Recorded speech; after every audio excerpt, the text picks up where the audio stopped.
Recording is on. All right, so today's April 18th, 2021. Continuing our discussion on the Desiderata Extinctionati. And did we all want to continue the discussion from last week about the 2D Ising spin model, mimicry, and all that? Everyone okay? Any questions? Anyone have questions? I found it very difficult to. I think I need basics to be laid back again, because it was easy to just suddenly miss some things, and you knew what you were talking about. And my background in physics is not as good as yours, and I found that I can understand if it's done slowly. Yeah, but I like it. I mean, don't get me wrong; it's very interesting, but. Yeah, I find it very intuitive because of my background. So it's hard for me to understand how anybody could do something like sociology without understanding those kind of physical models, because they are the same thing, and people just talk around the same points, which are mathematical and really well understood in physics.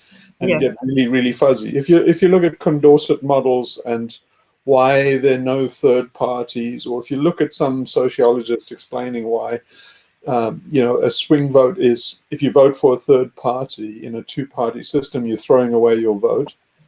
And they give a long essay on explaining why that is, and Condorcet did that too. And it's explained very well and easily in a physical model, like with magnetism. You just say, like, everybody's political orientation, just imagine it's magnetic orientation, and then people compromise. And then the bigger the coalition of compromise, the more strength it has, and they go on recruiting, and everybody compromises a little bit more. The biggest coalition wins. So everybody wants to be on the winning side. So they're prepared to compromise their position, political position, or likewise the magnetic orientation in an Ising spin model. So if you're not polarized in the direction of your closest domain that's neighboring you, there's a very strong pull from all that coalition that's polarized in exactly the same direction. So that's kind of, the domain is kind of like a winning team. If you're next door to it and you almost agree with the orientation, they will swing you over because they're the power base, and that's how each domain recruits. And so it's the same in religions, it's the same in political parties. There are a lot of things that work in that way, ecology, everything like that. So it's very, very fundamental, and it's sad that it's known in physics and it's complete voodoo in sociology and stuff. Yes. There were. I realized I didn't explain it very well. There's one thing I didn't explain very well at all. And while I was asleep at night, I had a dream, and I realized there was a very simple example of what I was trying to say. I realized in my dream, and I was trying to say, we were talking about symmetry breaking, and that's the important thing about introducing the Ising spin model, because it tends to settle down in very stable domains that are, basically the immovable force meets the irresistible object, and they just stay there forever, and that's why you get two-party politics that just seems intractable. And so, it does change eventually, but it takes an eon and eon.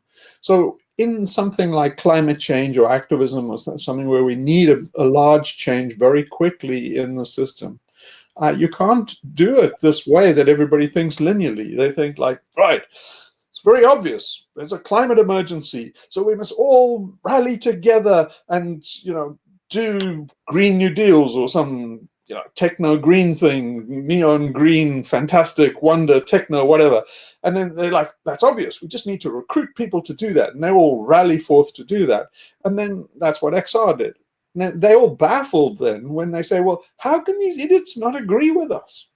And then they go bang, bang, bang, bang. It's like, but what they don't understand is we're designed, even in our neurology, even down to the very yin and yang of our cells in some ways, is to say that if you put forward a thesis, they will put forward an antithesis. So the mere fact that you have this revolution, or you propose this revolution, you will get a reaction. It's guaranteed, and it's equal and opposite. And then everybody starts tearing their hair out and goes, how can you be so, such a Luddite, and how can you be, so right-wing and eco-fascist, and surely you realize we should all be vegetarian, it's so duh. It's like, and everybody just goes bang, bang, bang. So you can't win in that way. You'll reach stalemate. And we can't afford stasis. We can't afford deadlock in a system where we need change. So I would say any change is good. I wouldn't get too picky. It's more important that one side wins outright, either side, than to make sure the right side wins. Because the worst thing possible is business as usual. The worst thing possible is staying on this course. So anything that breaks symmetry is good. I wouldn't get too fussy. Is it communism, fascism, whatever? You just need change. You just hope that basically change will do it. But since you know absolutely that if there's not change, we're screwed, then it's just like, don't get fussy. Just go for change. So, okay, so how do you get change in a system that's designed to be conservative? Our psychology, our neurology is designed to be conservative. So what I was proposing is that you have to cheat. You have to get some enlightened people to cheat. So you have to do a false flag thing. The only way you can really get the system to shift one way or another is to use deception. And I said this, and I realized I didn't describe it very well. Here's the example that I suddenly realized in a dream at like 2 in the morning. I thought, I should have thought of that. It was Braveheart. So do you remember the Braveheart movie with Mel Gibson? And he applied Sun Tzu totally in that yes. deception. Totally. Mm-hmm. But do you remember the deception, the details? Yeah. Okay, well, I better go through it just in case. Go through it. It's brilliant. So what happened was, and I believe this is historically correct, but if you remember back to that movie, Braveheart, Mel Gibson there, and you remember before the big battle that Mel Gibson and all the blue-faced Charlies lost, there's the crux of basically the high point of the movie, really, is where Robert the Bruce goes to his old dad, who's like this, kind of straight out of Harry Potter, really. I mean, it's not Lord of the Rings. So a bit of a Smeagol-like character, this old guy, but really Machiavellian and worldly wise. And he says to Robert the Bruce, he says, like, you have to go over to the English side. And basically, that's how we will survive. That's how the Bruces will. And I believe it's correct. I mean, correct me on my history here, but I believe the Bruces eventually became the Jacobeans, and James's court, they did actually take over England. So that old guy was absolutely right. But now, what happened was, then they all arrive on the battlefield. There's, Mel Gibson and his crowd, and Robert the Bruce and all these clans come down on their side. Now, the high point of the battle, they switch sides. So that's what I was talking about, is you have to go down. Now think it through. You might think, well, Robert the Bruce was a real bastard. Yeah.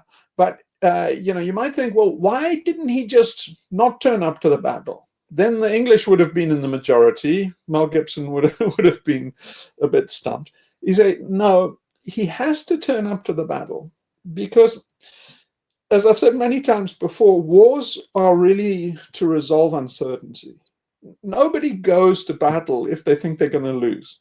So this is something that America is extremely bad, and I rate the American military very, very, very low in my estimation. And one of the reasons is they never understand this point about a measure and restraint, and all. They just think we're going to be the biggest, toughest arsehole on the block, million, nuclear missiles, and then basically, we're the biggest. If we're the biggest, baddest guy with the biggest club, we rule. So, no.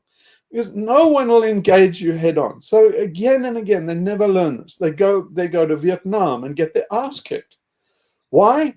because no one will offer them the battle that they want. They want, like, you're a coward, come out and let me beat you to death, should be the motto of the American forces. I mean, it goes all the way back to Custer. America hasn't learned fucking things since Custer. Custer went out against the Native Americans, and it frustrated the hell out of him because he had the superior force. So he couldn't get the Native Americans to engage, of course, because he was going to crush them. So he kept on pushing and pushing and pushing, trying to get the decisive battle that would then, eliminate the tribal system. He got his wish, but only when they had everything in their favor. So they led him on, strung him out, divided his forces. He got more and more desperate for a set-piece battle. But when it came, he lost because he didn't have superiority, battlefield superiority. So the same thing happens in like Vietnam. There's there's the hugest military known to man. There's never seen anything. So you go into Vietnam, you're guaranteed, if you go into battle with such a big array, that no one is going to challenge you. You guaranteed an insurgent war. It's America thinks, everybody's just going to disappear and not have a war. It's like, you're not that scary. You're just scary enough for them not to basically do an insurgent war. So the same thing happens again in Iraq. They have this huge amount of armor and stuff. They roll into Iraq and they go, yeah, mission accomplished. All this is like, you're so damn stupid. Of course Saddam is not as dumb as you. He's going to basically disappear, exactly what he did. And then after you've done all the big victory parades and mission accomplished, then they're going to come out and get you. And then, when everybody's gone home and, basking in the glory of their wonderful victory, that's when they're going to come out and you're going to have a war that you cannot handle. And that's an insurgent war. And eventually you get to Fallujah and you get your ass kicked because you didn't have the men and the material. So it happens to America again and again. They never learn this idea of proportionality, restraint. What America should do is have a massive army that's secret. They should play it down, pretend they're Sweden, pretend that basically they're completely neutral and isolationist. And then when, something pops up in the Middle East or Iran or something, then they should go to war, and then Iran will be like, oh, America's military is puny, we'll easily take it on. Then you can roll in and defeat them.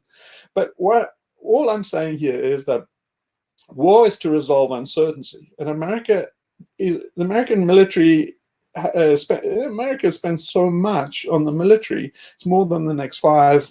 In fact, I think it's more than everybody else in the world combined. So the mere fact that they do that means that they're not going to get the war that they want. It's guaranteed because there's no uncertainty. No one is stupid enough to go and fight the war you want. So then what that means in practice is that somebody like Robert the Bruce has to go down to the battlefield. He has to pretend that he's in alliance with, Braveheart, because if he didn't appear on the battlefield, then Braveheart would go, shit, we've got half the forces we need to actually defeat the English. He wouldn't appear on the battlefield. So it has to be like an Ising spin model. What Robert the Bruce is saying is, I'm oriented with you, Braveheart.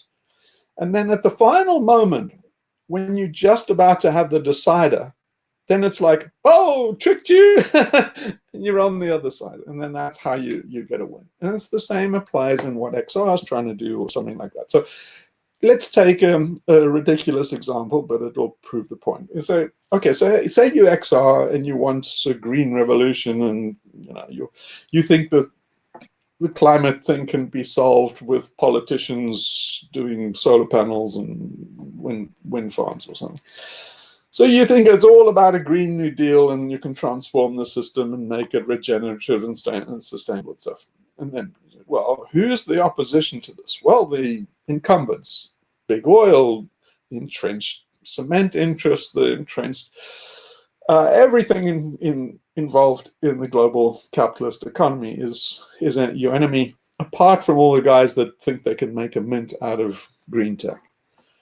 So then if you don't understand this kind of wu-wei thing, then you would say, well, we got to get the green billionaires on our side, because then we'll have all of them, we'll get the press on our side, and then we'll wage war against all the moneyed interest. And it's like, well, this is a static set-piece battle where neither side can win.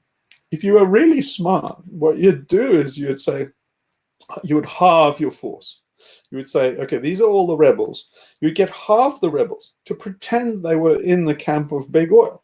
They would promote all the worst things and stuff and basically be seen to be leaders in that field. So you say the leaders against greenism. And then at some point, big oil would fund you. And at some point, then you capitulate and say, you know what? We had an amazing mistake. We've had an epiphany. Basically, as soon as something like a really bad headline came out or a really bad report or something like that, and then you would capitulate. And then in that capitulation, the green side has won. So if you can pretend to be the other side, like fossil fuel industry, and be the leader in the opposition, you also, if you're the leader in the opposition, you also get, people freeload, right? So everybody freeloads. If somebody's doing the battle for you, they don't appear in the field. They basically they'll chuck a bit of money at you, sponsor you a bit and say, oh, go for it. You'll get lots of encouragement from the sidelines, a few dollars, if you fight somebody else's battle. So the stingy capitalists would easily just give you money, completely step down and let you fight their battle for them. And then when you capitulated, it would be too late. After you have the tears and capitulation and everybody has the reconciliation and it all gets very primate-brained and you all pat each other on the back, it's too late for the oil industry to come in then and say, wait, we haven't started fighting yet. Those guys were fake. And it's like, no, the show's over, dude. If psychologically the win is done and people psychologically have gone through the catharsis of the whole thing and stuff, they can't start the battle then. If you want to know a battle is really, really, really hard to start, have one that's already finished, that everybody is reconciled with. In other words, go to South Africa now, after the Truth and Reconciliation Commission, and try and get the battle started again. You will be shut down so firm and fast by everybody you'll never shake. So that's the position you put the enemy in. You say, the battle's already lost. And he's like, but we haven't begun to fight. And he's like, well, we did the fighting for you, and we lost. And it's like, they completely had. So I hope I make this point clear, is that this is the way you do symmetry breaking. I'll give you another example. I've never actually done this to somebody, but some guy, a friend I had who was in the realm of martial arts and special forces and ways to kill people. He told me the quickest and easiest way to kill somebody is you say, like in a barehanded, say in a bar fight or in combat, is in hand-to-hand combat. You just put your left hand behind the guy's neck, and you put your right hand, like your thing, on his jaw, and you push, towards his right, like that. And then just when you get to the right, you rip it the other way, you snap his neck like that. And the reason is because if you're in a fight and you push somebody in this way, they will fight against you. So when you snap it back the other way, he breaks his own neck. You barely have to put any effort into it. And that is the principle of Wu Wei. That's the in Sun Tzu and Art of War and stuff is to make the enemy defeat themselves. So you have to basically get the thrust of where they're going and make that be the damage. So you have to think in terms of that, in terms of the enemy, in terms of like technomania solutions and stuff. You should really drive those to their logical conclusion and quickly. So take something like geoengineering and stuff, which would be absolutely fatal. You don't want to suppose you'll never oppose geoengineering. They're not going to have a referendum. You're not going to be asked. These guys are billionaires. They will do it on their own. You're not going to get a look in.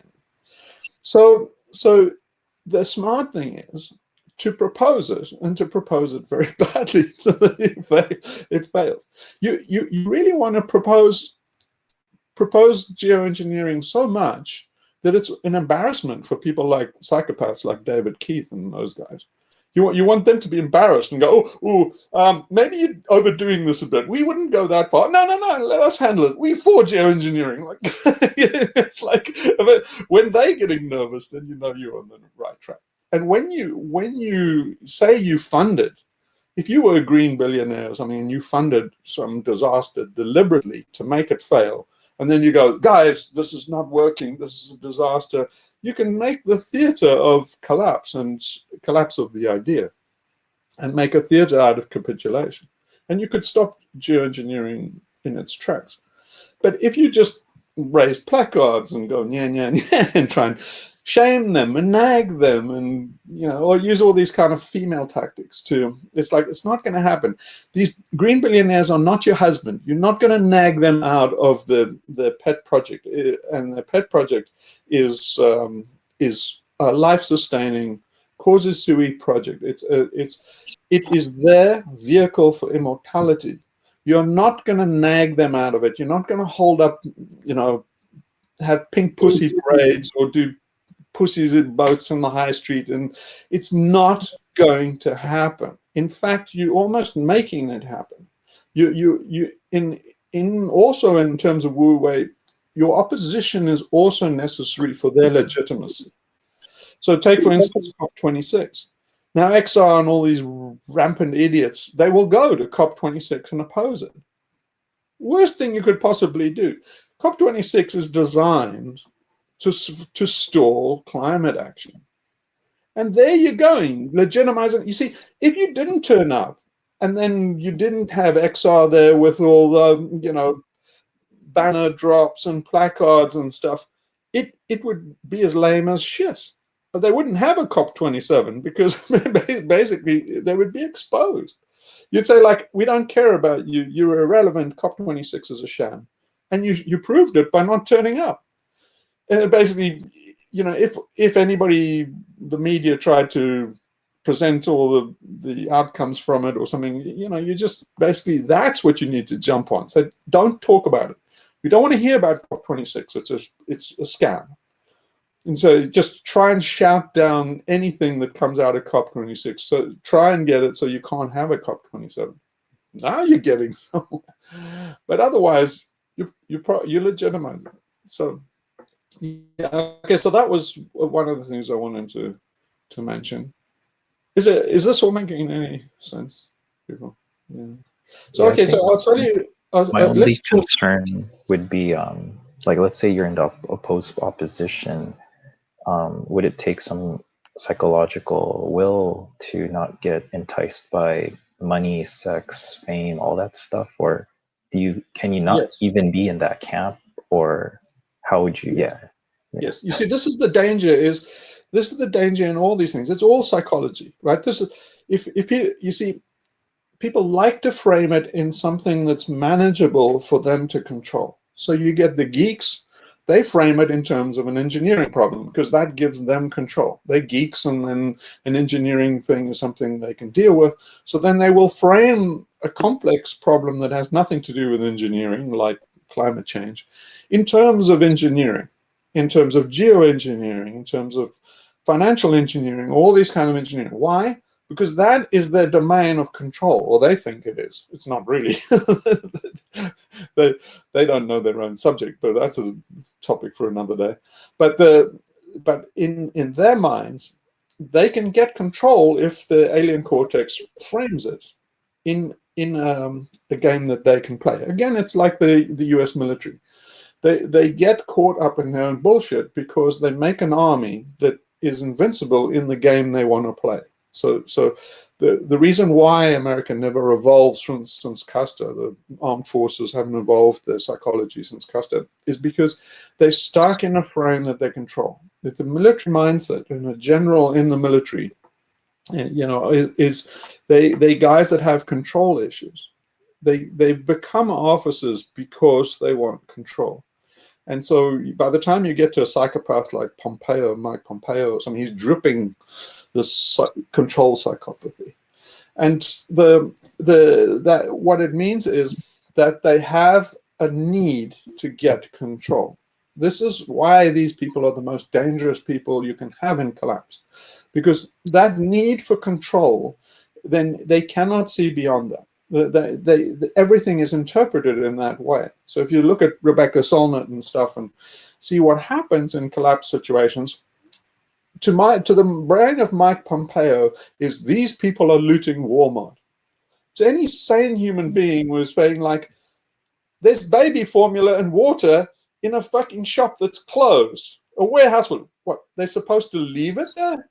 Of course not. They're going to break down the door and get the fucking baby formula out of the Walmart. Are you stupid? Well, if you're Mike Pompeo, that's looting. And he would say, get the military in there, and they got to shoot to kill. Stop these looters and gain us back, our city. You'll never stop that tape in their head.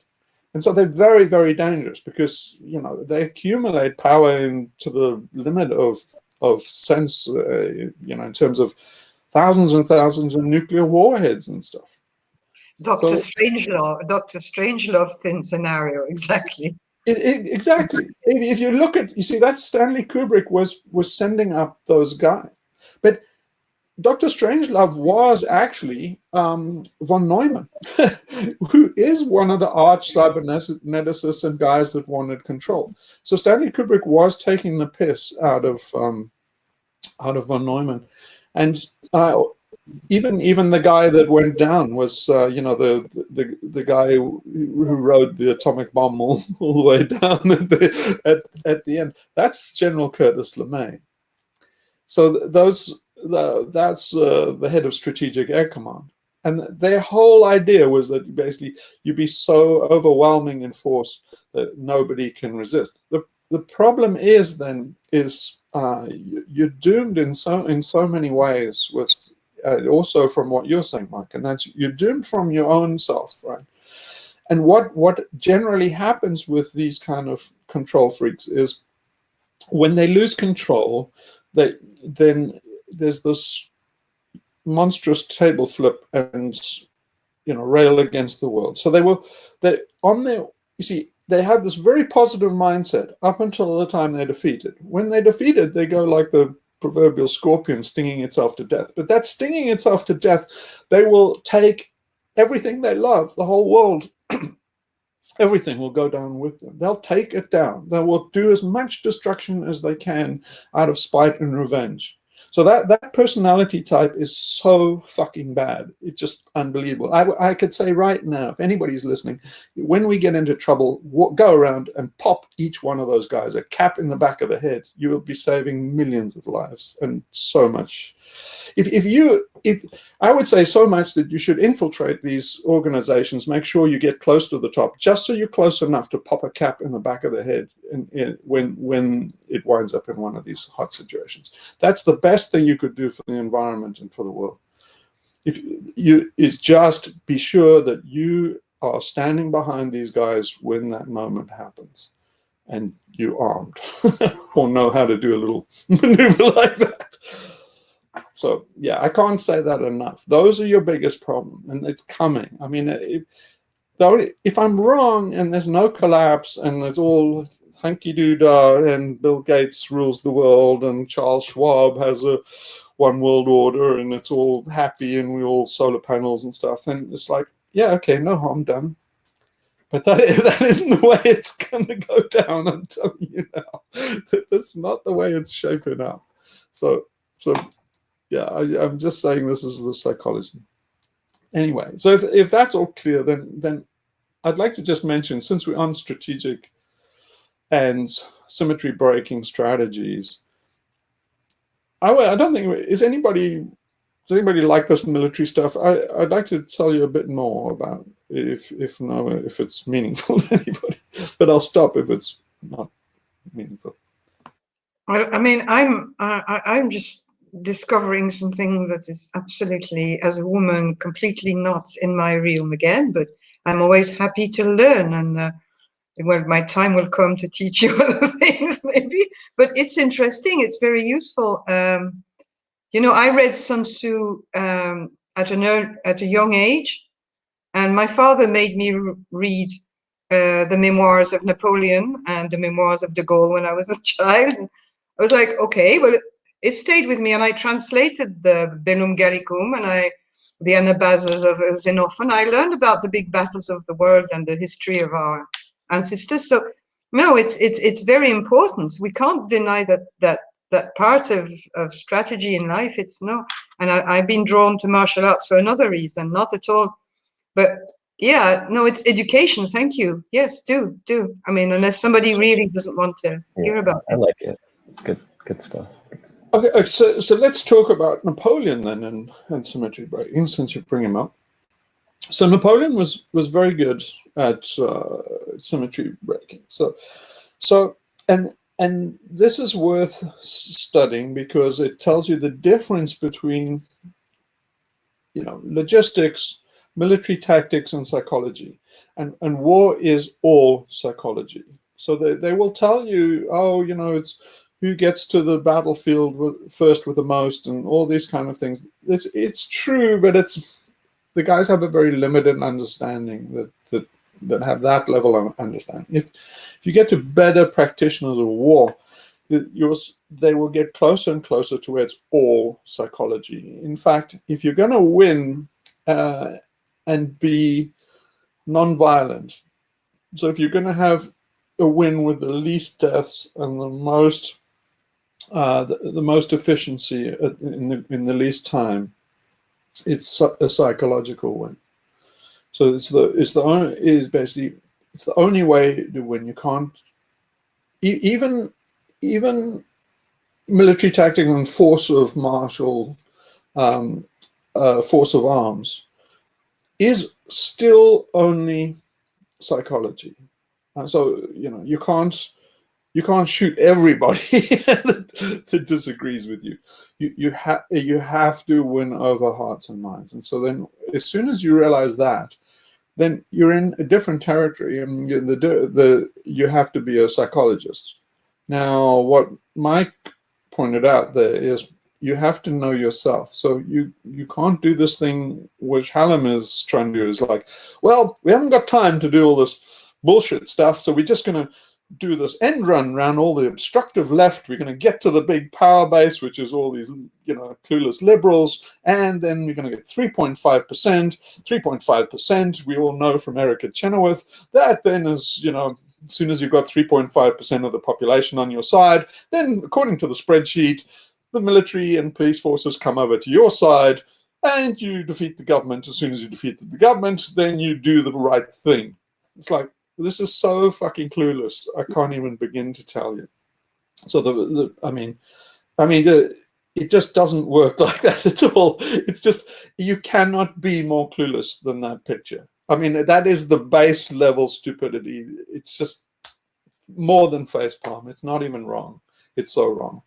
So let's start unpicking a bit. It's like, the first thing is, where's the psychology? It's almost devoid of psychology. It's devoid of insight into what goes on into those case studies that Chenoweth and Eric, whatever is, Pierce or whatever his name is those guys did a very, very shallow analysis. They're very superficial, ivory tower guys. They know nothing of tactics. They know nothing of psychology. Sun Tzu is just a weird word to them.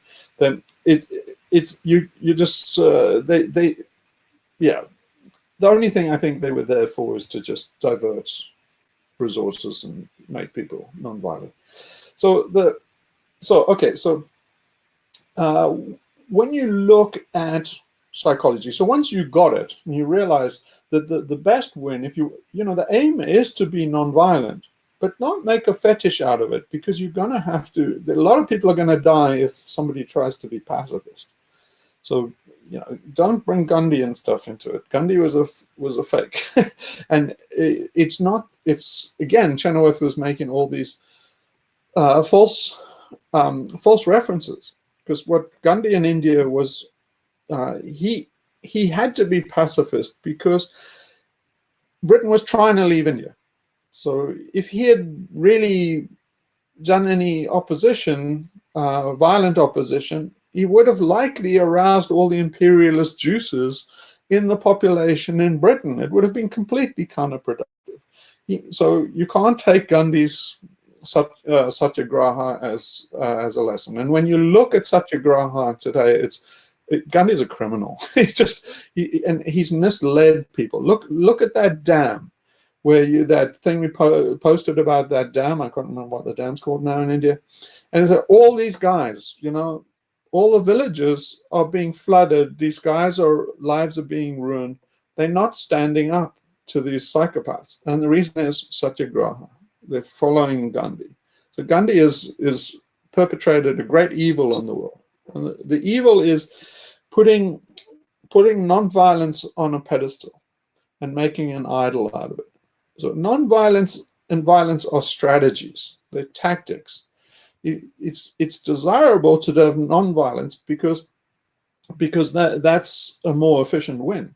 But in many cases, violence is the most the shortest path to victory, especially if you can terrorize people. So terrorism is a great strategy for minimizing harm, because if you can kill one guy and terrorize hundreds, like Mao Zedong said, it's just like kill one, scare a million. So now you'd say, well, what a bastard. Well, the options is to kill hundreds of thousands by doing hunger strikes or letting the fascists run all over you or whatever.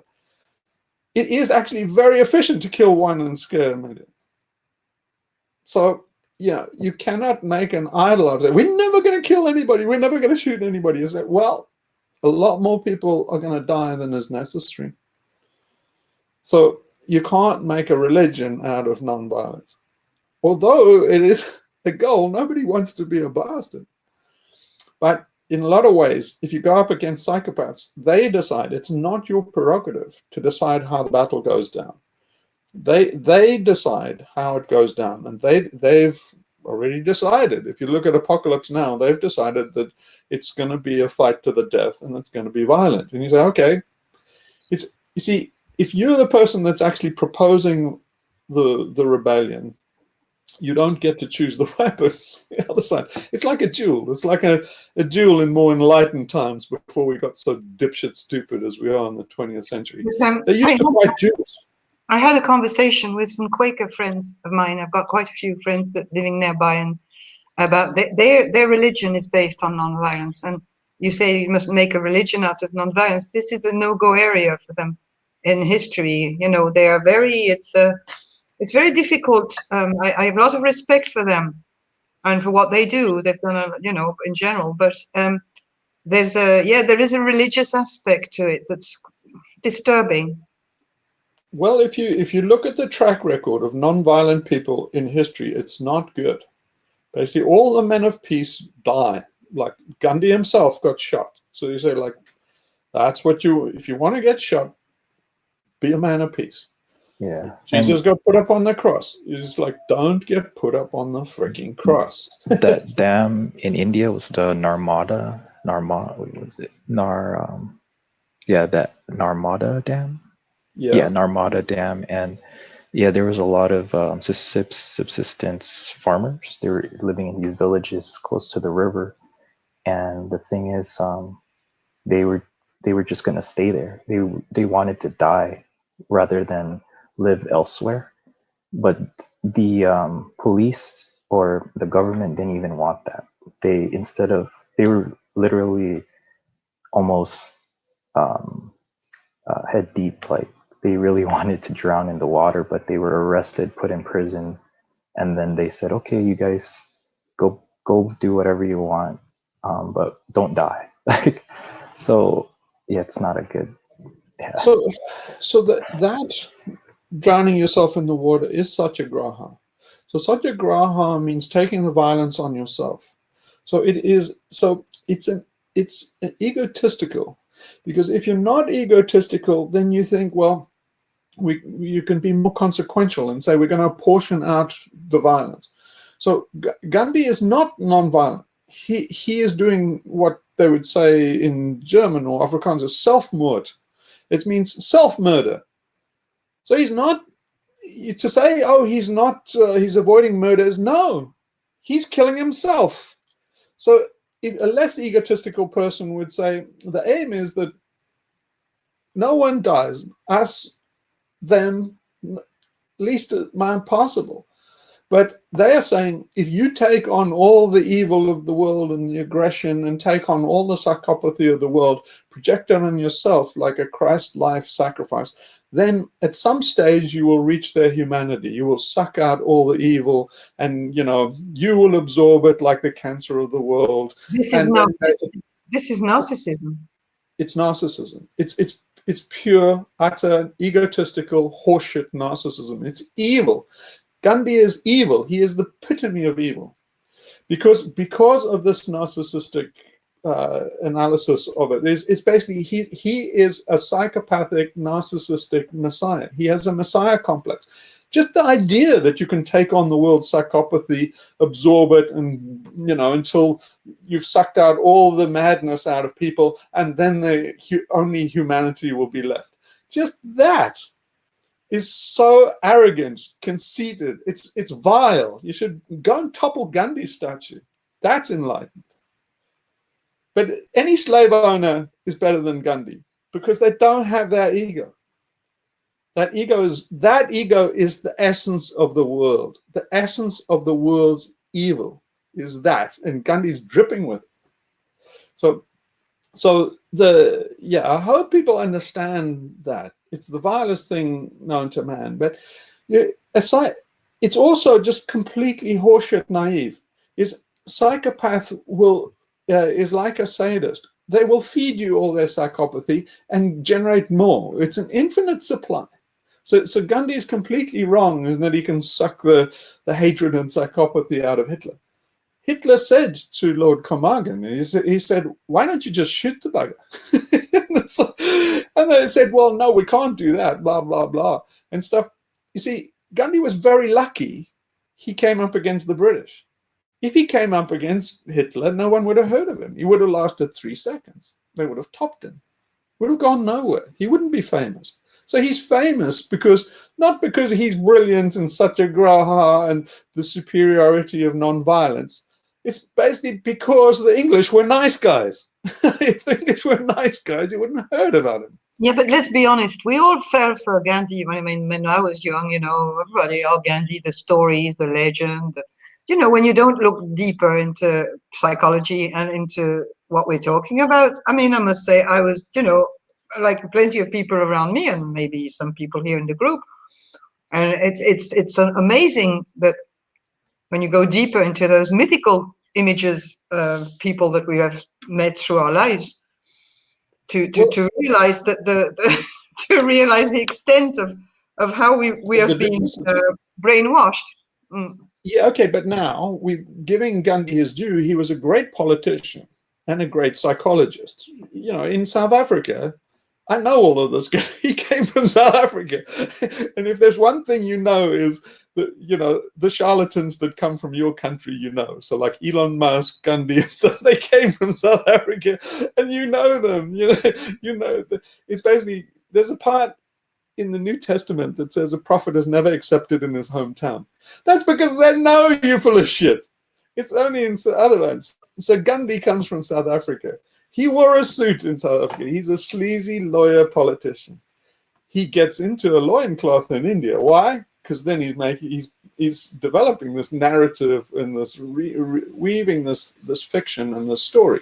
So that is very, very good tactics, and it's psyops. It's basically, that's what XR and Extinction Rebellion, the whole rebellion needs to develop psyops. But he's doing a psyops. He's taking control of the narrative, and the narrative works very well in that situation. You can't pluck his story and narrative in his time to those people in political situation and stick it in Trafalgar Square against climate change in 2021. It's just like, guys, it's the wrong story, wrong time. It's, you know, so, okay, so you can pick out universals, but not those. but nobody wants to hear about that. When you talk to people from XR and in general the general public, it's like you're toppling one of their idols. You're just anathema. You're breaking a myth. You can't touch Gandhi. Certain people, it's just like. But here's the thing about Hallam, is Hallam wanted to, leave everybody with their, you leave all the rebels with their ego intact, with their myths intact, with their false assumptions and idols and ideas. And he's saying, no, bring all of those. They all welcome. And then we'll go to the battlefield. Well, no, you're fucked. With that kind of baggage, you're fucked. So Hallam can't do this end run round all the hard work, get to all the numbers, and then, launch a rebellion. You have to work on the rebels. You have to get the rebels ready for battle first. So it's dual-pronged thing. The rebels have to work on themselves to perfect themselves for battle. And then they have to work on the world to win the battle in the world. If you like the Buddha and you win the battle in yourself, or like, if you like Muhammad, he won the battle in himself first. He did jihad, personal jihad in himself. If he had just stayed like that, he would have been Job or Jeremiah or some hermit in the mountains in Saudi Arabia. He went, and after he had defeated himself and his ego, not perfect because he still had this Allah thing, but after he did that, then he went and did jihad in the world, basically when, conquering the Arab Empire. But you see that you can't do the Arab Empire with these imperfect, idolizing, deluded idiots. They cannot, gain an empire. And likewise, you can't have all these silly saints sitting there saying we're perfect and the rest of the world is going to shit. It's like, it doesn't matter how wonderful your ochre robe is, you still have to eat in climate change. The Arctic not going to leave you alone, right? If there's habitat destruction and there's no habitat left for you, there's no freaking snow for you to, do your levitation on up in the Himalayas. So you've got to cut that crap out too. But it neither works. You can't have a perfect soldier, and you can't have basically victory in the world. The two go hand in hand, and you've got to do the hard work. And the hard work is psychology, and that's what we're doing here for anybody that happens to come across these videos. But okay, so now that's one thing. But let's get back to Napoleon and symmetry breaking, because that way you brought him up, and he's a very good case in point.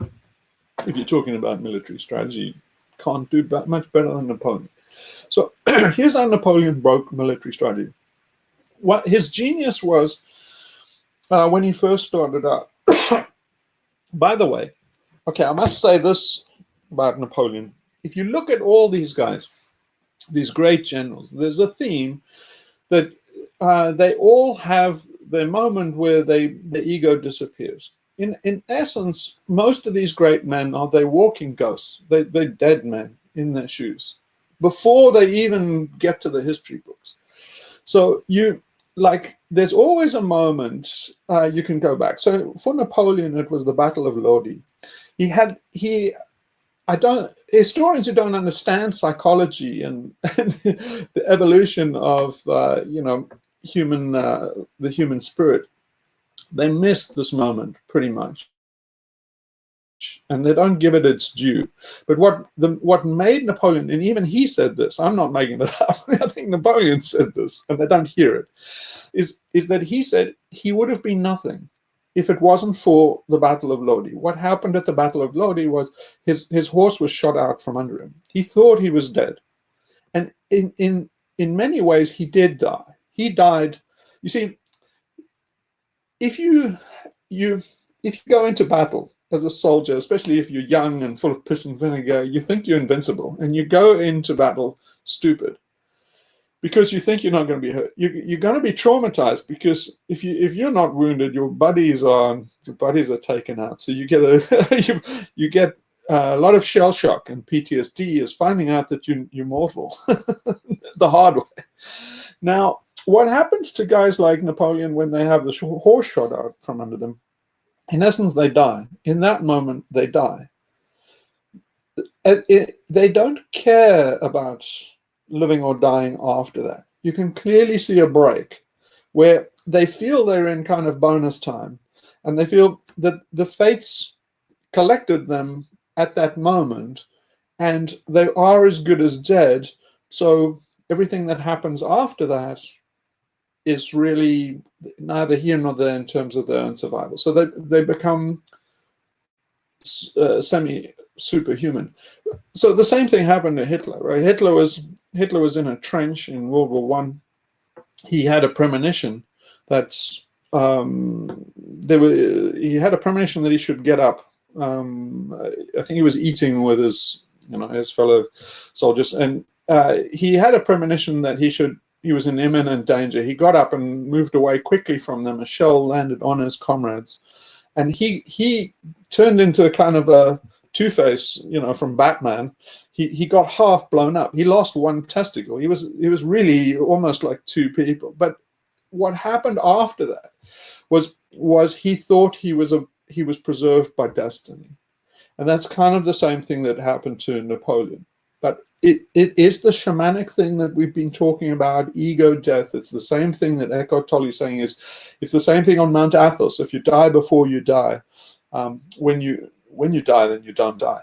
So these guys are like they died before their time in this moment. So then they become great because they don't care. They don't care. What stops other people from being great is they're bad at telling the future because they're too vested in the future. They're too vested in the outcome. What clouds people's ability to predict, to prophesy things, is they're too vested in the outcome. So they can't see clearly. They have ego investment in, say, Bitcoin or gold and silver or green tech or something. And so they can't let go of that. So then they have unrealistic expectations for their preferred immortality vehicle, like green tech or Bitcoin or whatever. And so you can say to them, like, Bitcoin isn't going to go anywhere. It's a Ponzi scheme. And there's like, they haven't got objectivity to agree with you because they're too vested in this thing. And so that's what stops people being good prophets. But if you imagine you're completely neutral, if you already consider yourself a dead man and riches, pile of gold in this hand, pile of shit in the other, means nothing to you, then you suddenly get very good at prophesying what's going to happen because you're more objective than the average guy. So objectivity suddenly comes in. You don't care about death. So a lot of the thing is a battle. The psychology of battle is resolving uncertainty on the battlefield. Resolving uncertainty on the battlefield is really deciding who wants this, who wants it badly enough. So if either side is evenly matched, but one side wants it 10 times more than the other, they're going to win. So again, it's to not only, a battle is not only to resolve the uncertainty in material advantage, it's to resolve the uncertainty in psychological advantage. Now that's why you see in the Leni Riefenstahl and the early Nuremberg rallies and stuff with Hitler, is Leni Riefenstahl's thing was called Triumph of the Will, famous thing that they get all the clips out of in the Nuremberg rally. And you see, that's what it came out of Schopenhauer and these guys. It was, and Nietzsche a bit. It's the Superman is, they had this idea that you had this elan vital and this will for life. And whoever has the strongest will for life, it becomes like this Wagnerian superhero, and they're going to win. So they thought of a battlefield as deciding who had the superior Wagnerian yen for life, right? And so that is also true, right? But now imagine if you, like Napoleon, in a lot of ways you don't care either way, whether you live or die. That is actually a superior position to somebody that actually cares very much. it's a stronger position.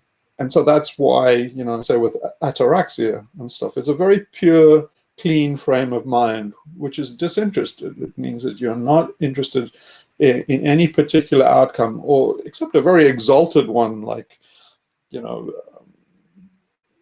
wisdom or something, consciousness, or the rightness is all. That's a very exalted motive. It's not as base as, oh, I don't want to die. a guy that's is disinterested to that extent is such a cool fish that they're going to win out over somebody that's, you know, is scared of dying every time. So yeah, so that's the psychology of it. Okay, but let's just go about how Napoleon broke symmetry. So Napoleon, most battles, again, when you go to battle, you can expect to be both sides to be evenly matched, because, as I was saying before, it's to decide uncertainty. And if both sides weren't evenly matched, there isn't any uncertainty, so they don't go to battle, because nobody really wants to lose. So they don't engage in battle until there is uncertainty. It's almost a rule.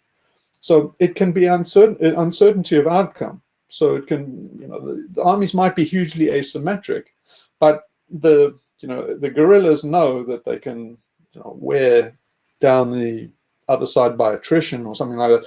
There's uncertainty in terms of the ideology of victory. So the path to victory is, these guys say, well, we think we can get to victory this way. These guys say, we think we can get to victory this way. And the battle is really to work it out, because you might think naively, hey, you could save a lot of time and effort if you went, okay, well, we know all this, so let's be like freaking Gandhi, and we'll go down there and say, like, look, we all know this is true. Why don't we just not have this battle? Because millions of people are going to die. Let's not have the battle.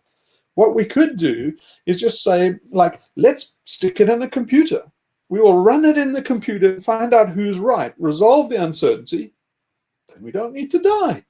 Basically, and in a way, they did that in olden times. So if you look in, like, the Old Testament, they had champions. So if you say, like, David and Goliath, that's what the aim was. They came to this conclusion. They say, like, well, there's going to be a lot of blood. We're all going to lose the best of our, you know, our best fighters, our best men, and, you know, leave widows. Why don't we just say, you put up your best champion, we put our best champion up, and they duke it out, and then, you know, one of them dies, but it's like way better. This is way more efficient. And so you have to say, well, maybe they would fake it. They would just put up David and Goliath, and then David beats Goliath, and they go, just kidding about the champion thing, and then go at it anyway. Well, they didn't, because they were much smarter than us. They saw things in terms of the omens, and they said, like, if David beats Goliath, it's mystical. And so they said basically the fates were decided. And so as soon as, like, Goliath is defeated, the Hittites or Philistines, can't remember who they were now, they immediately run for it, as if they were just defeated in battle. And you say, why? They still got their shields and swords. It's like they're only one man down. Say, well, no, psychologically, it's tipped the balance. So they broke symmetry that way. It was a very cheap and easy way of breaking symmetry.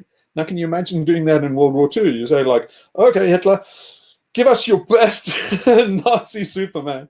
And in a way, it was done in the Rocky movies by proxy. You know, you get the Russian Soviet guy going up against Rocky, and it was those knights trial by combat. You know, so they did that. It happens sometimes in air forces. You say the elites. You get these aces coming out. The two aces go up against each other, and the decider then, you know, decides much more than just a battle between two aces. It decides the war. So, but it's really difficult to do it in our day and age, where you say, Hitler, you put up a guy, and you know what would happen if you did this with Americans. The Americans they're not mystical enough. And so what they would do is they'd put up some guy, he would get the shit kicked out of him by the Nazi, and then they'd go, oh, no, well, that was a foul. Oh, no, then you'd still go to war because they would argue. So you know the Americans are too stupid to basically have that level of efficiency. But again, you got to go with the dumbest player on the battlefield, and we're super dumb these days. So yeah, you've got to basically engage. And then what happens is what Napoleon found is both armies wind up symmetrical. Now, what Napoleon realized was there's a standard thing in battle tactics, and that's defense is a lot easier than attack. So there are various things, that I wouldn't put too much figures on it, but they do. I mean, military tacticians say, defense is worth 10 of attack and stuff like that. 10 times the strength, and they have all these formulas for working out, how many defenders can beat out an attacking force. And there's a large symmetry, but let's just say like 4-1 or something like that. Okay. So Napoleon realized this and says, well, what do you do about that? Well, what he did was he'd drive, the two armies would meet in flanks like this. He would then put his best attack force in the middle and drive through. So basically he would drive a spear through the middle of the enemy. So what does this achieve you? Not a lot, because you've got the army, the enemy is separated now into two halves, but you've got this long wedge, and they could just cut that wedge off, and then those guys are suckered. So it's not great so far. So here's where Napoleon had his little brainwave. He said, like, okay, what you do is you take the guys on the right flank, and they're defenders. So you just meet them slightly and hold them still. So in other words, you make that side static, and just hold it there, so that you can just take off enough force, so that really you're making your force a kind of defense against the right flank. Then because they're defenders, you can take at least half of them away, because defense is easier, and you put them on the other flank. Then you say, well, now you've got superior numbers on one flank. Now you might say, well, he's not really getting ahead, because the guys on, say, the left flank, they also can do the same thing, where they just basically do a defensive line, and then the fact he has more, you're not really getting ahead this way, right? If you think of it in terms of like Go strategy and all the pieces on the board, he's divided the two, great. He's got one side pinned down. He's moved more forces to the other side, but the other side can just be defensive and stuff. How is this symmetry breaking? It's symmetry breaking because of the psychology. See, he used a lot of psychology on the left side. The guys are defeated in their minds, because they go like, how can this guy, they formulated the idea when they meet on the battle side that we're even. So they arrive there and they're full of gusto, because they say, we can take on Napoleon, we're evenly matched. And that's what the officers will tell them. And, they'll give him a rousing thing saying, we're evenly matched, we can do this, and we better train, blah, blah, blah. And so the guys come in, both sides come in with a lot of chutzpah. What Napoleon has to do is override the psychology of the rah-rah that the officers gave to the men. The easy way to do it is you've got a lot more guys against you, making a lot more headway.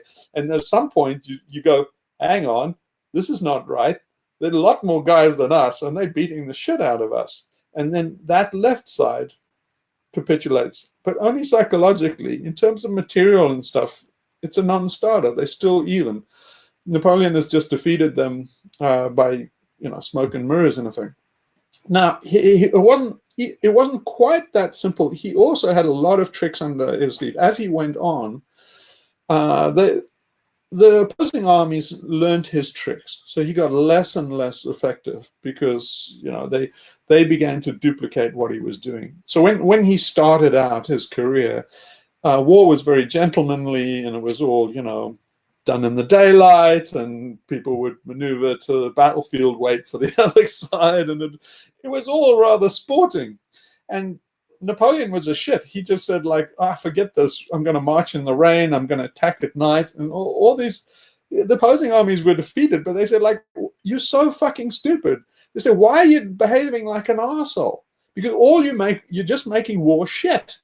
And Napoleon was like, I don't care. I have a bigger ideal. I want, the Code Napoleon, and I want revolution. So I don't care about I'm not here to be a gentleman and play sport with you. I'm here to win. And yeah, it took the guys a while, but they said, okay, if you want to play dirty, we can too. And as soon as they started playing dirty, yeah, war got shit. So they were right in a way.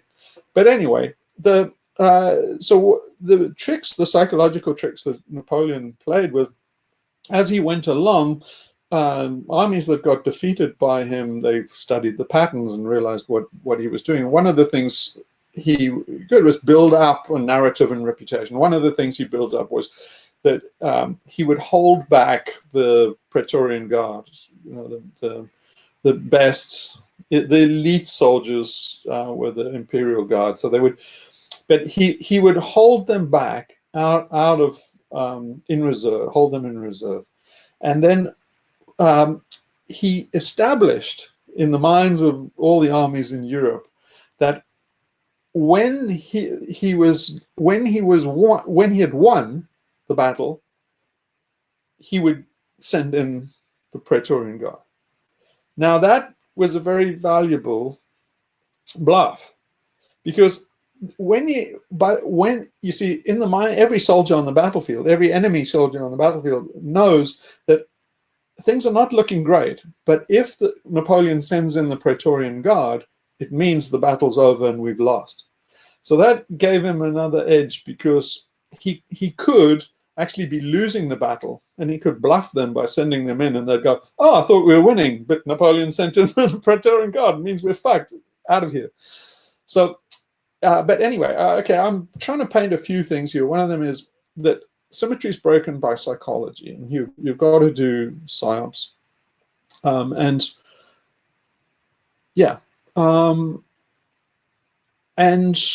maybe also it's the triumph of the will is no mistake. It's at some stage everybody's slowly working their psychology towards the seriousness of the planetary situation, but at some stage you've got to come to the conclusion that it really is serious, and then you have to give up all your idols and all your beliefs and stuff like that, and then then you're ready for battle, saying that you really have to decide, do you have the will to save the planet, save the ecology and the life that's left on this planet? It isn't. Everybody knows that it's an all-out battle. It's kind of getting a bit apocalyptic and stuff, and so we all know that everything's at stake. Now it's just a question of getting through the psychology of, you've got to go through all this, like, perhaps solar panels will save us. Oh no, okay, that won't work. Perhaps this, perhaps that, and you got to whittle through all this denialism and stuff, and eventually people go like, okay, we're really at death ground, and death ground is where you say, okay, this is it. You really have to decide, do you want the living world to survive? And you say, at that point, that's the turning point. You say, we're going to have to go all out. And then it's a question of who wins is who gets to that point first. So that is a goal to get to. So it's very important for these movements and that to destroy people's hope. Because hope is poisonous. Hope is stopping people getting to the point where they're on death ground. So what death ground is Sun Tzu in The Art of War and stuff. It's well known in battle that you can set up a situation where your side has the greater will to win. So most people in most armies, they don't want to be there, right?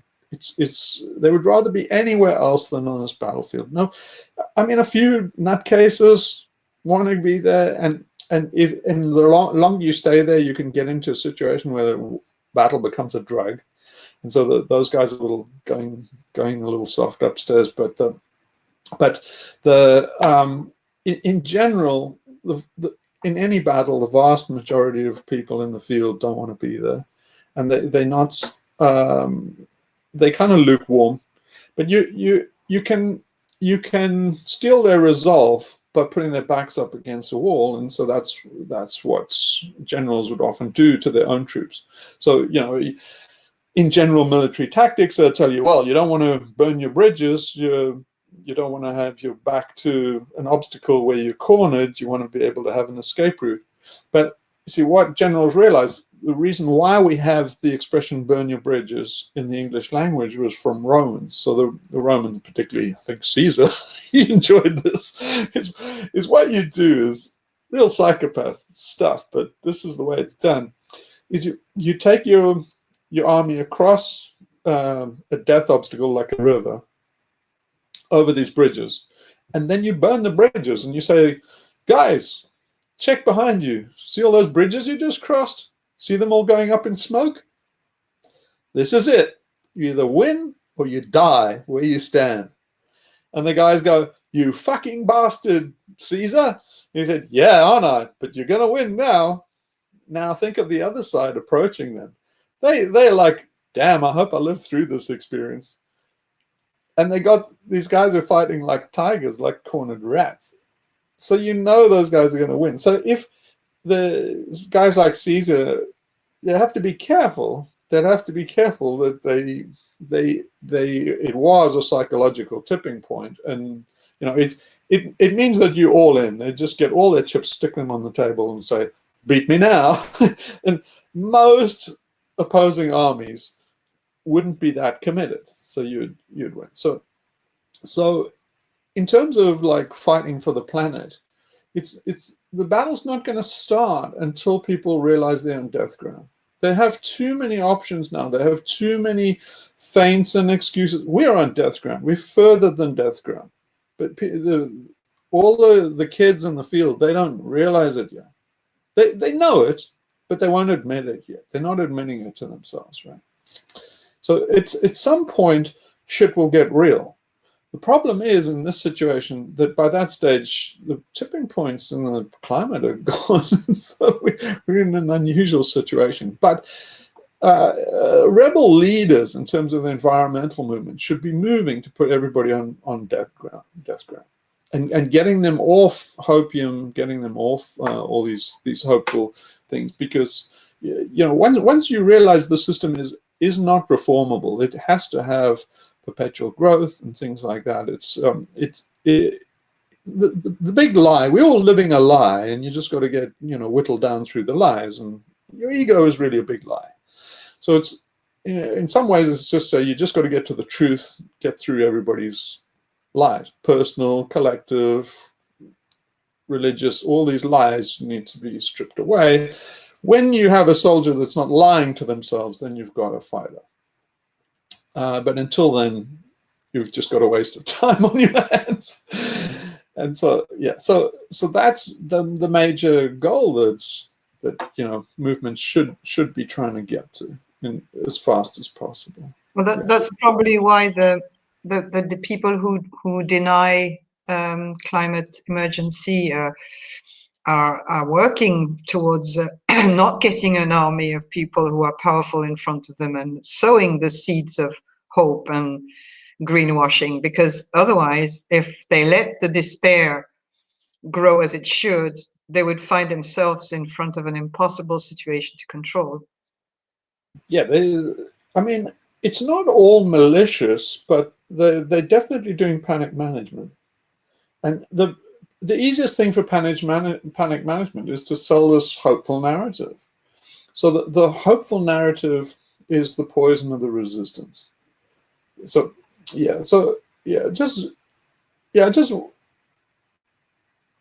talking about the other thing I just suddenly remembered another thing now. Let's go back to symmetry breaking with a kind of a false flag operation, just like Braveheart and stuff. It was also done in Algeria. There's many places. Once I've told it to you, you can go back and look at some of these things and see them. But so mentioned a few times and even posted up on YouTube film called The Battle for Algiers. Now, The Battle for Algiers is a movie that was a standard training training material for left-wing revolutionaries, from like Baader-Meinhof to everybody who's anybody in the left used about that movie. And also the movie was very highly acclaimed from a cinematic point of view, so it's often taught in movie school and stuff because it was very well directed. So, okay, so what happens in the Battle of Algiers is interesting too. And this is also this idea that I was saying, where you put forward a bluff and a feint. Now, what happens in that movie is historically accurate. And I can't remember, it's the FNLA, not the FNLA, basically the rebels against the French. The FLN. FLN? FLN, yeah. FLN, yeah. So the FLN, they went through this, just all the stages that you do a rebellion. They stop all the people smoking the opium, they get them all the drugs, start training them, they fight a big old rebellion. The French crush them because they just have so much might. When the FLN was crushed, they get the last holdout of the last FLN leader, or the French paratroopers. They find them in their little rat hole. They take them out.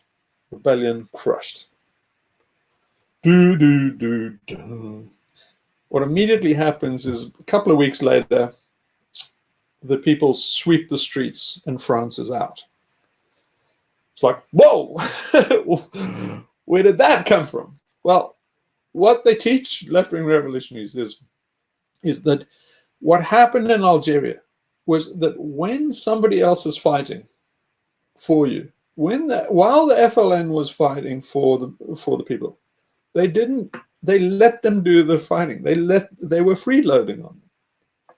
So imagine what happens. Imagine you're just some fruit seller or something in Algiers. They're the French gendarmes and things. They're making your life shitty as hell. But how you get over it is you have this coping mechanism. The coping mechanism is every time a gendarme kicks over your fruit stand, or fills up your wife or daughter or something like that, and what you do is you go like, wait till the FLN gets you. You're gonna find out, Jacques. We're gonna get you in the alley. And so then they have this, this release valve.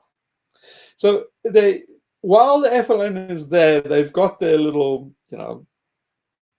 mascot that's fighting for them. And so they don't need to rebel. It's only when they realize that the FLN is gone and they really are screwed, and then they're on dead ground. They're like, okay, well, now France is going to be, we're in an Algerian colony forever now, or we do something.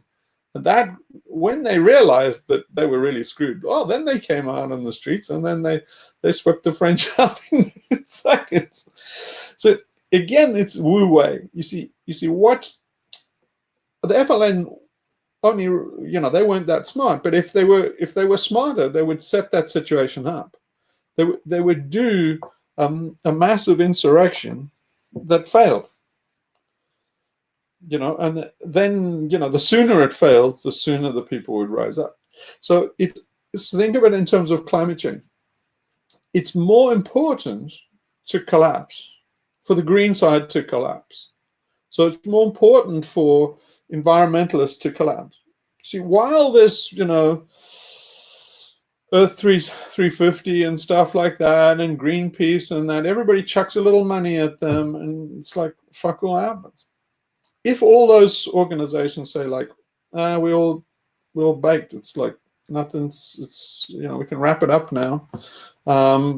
Climate's, the tipping points are over, the elephants are gone, polar bears are gone. It's like, guys, it's like, we tried our best, but we're going home now. I mean, immediately what would happen is all these, snowflakes that are now thinking in terms of climate changes. Maybe I won't have vanilla in my latte, or I might not have avocado toast anymore. This could get really bad. I might have to shop at Walmart. Suddenly they'd be like, no, wait, what? You mean, wait, run this by me. Ecology's gone. We're fucked. I mean, we're going to die? Say, yeah. It's like, we told you, you didn't listen. Now you're going to die. And then they'd be like, no, that's wrong. No, there must be something you can do. Well, then they would spark. But they're not going to spark while people are, while they have visual images of, people going like in XR, going out into the streets. And it's like, oh, I'll upvote that. Oh, look, 1 million upvotes for Greta. It's like, while you're doing the 1 million upvotes for Greta, you're doing what that fruit stall guy is doing. He's saying like, oh, you're not going to be Greta. Greta's my alter ego, and she's going to win. It's like, no, you're sitting there on a computer burning fucking fossil fuels while you do upvotes. Nothing is happening. Well, Greta sits in front of the United Nations going, no, there's hot air going on. There's nothing going on, and they know it. But our side is too stupid to see it. And the reason they're too stupid is ego. Basically, as long as they're getting ego reflection, they're getting this narcissism, they're getting narcissistic supply from Greta alter ego. But if you were really serious about this, you'd make Greta suffer some kind of accident that would put her out of the game. So in other words, if the guys were a little harsher players, so in other words, things were a little more African or a little bit more third worldy, how you'd play this, you'd do a false flag thing that basically someone, some icon like that happened to basically wind up with an accident. The outrage of that, of losing the alter ego, and that person out there would be so much more effective. Be like, people would consider it war. But until it happens, all these figures like Greta are being counterproductive. They're keeping symmetrical. They're keeping symmetrical. Does everybody understand that, or am I going to get death threats? I understand. I think what you're saying basically is like the whole rhetoric with Greta. It's like simulating revolution, and people are living vicariously through her words, and there's like no deeds at all to correct the course or stop the system from destroying the rest of the ecology. Yeah. When they do an accounting, you see, this is what's so dangerous about geoengineering and green tech and these things is when they do the accounting and realize that they empty strategies, it's going to be far, far too late. So the danger of things like carbon taxes and stuff is anybody with a brain in their head knows that a carbon market is going to be faked. They're going to, somewhere down the road, and by 2030, they're going to be like, well, after all this thing, oh, we're making progress, and look, we have carbon markets, and we have people committing to, net zero by 2050, and so like, and then when you do the accounting, they say, guys, it's not working. The CO2 has actually gone up with all these wonderful things, and it's gone up. And it's like, well, that's going to be 10 years down the road, man. You're not going to be able to cycle that back, and you've still got another 10 years of lag in the system in terms of CO2.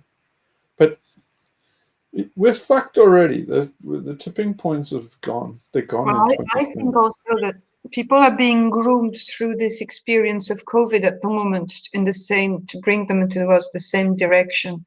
If you see what I mean, I might not explain that very well, but it's the false hopes, the continuous reference to vaccines, to business, to back to business as usual, to we'll be back to before. It's the same kind of psychological mechanism that's operating there too. It's just so that the climate situation is presented a bit in the same way with the greenwashing. It's the same thing. And I see the same mechanism working in the two events, the two things. It's addictive behavior. So the model for it is somebody that has an addiction.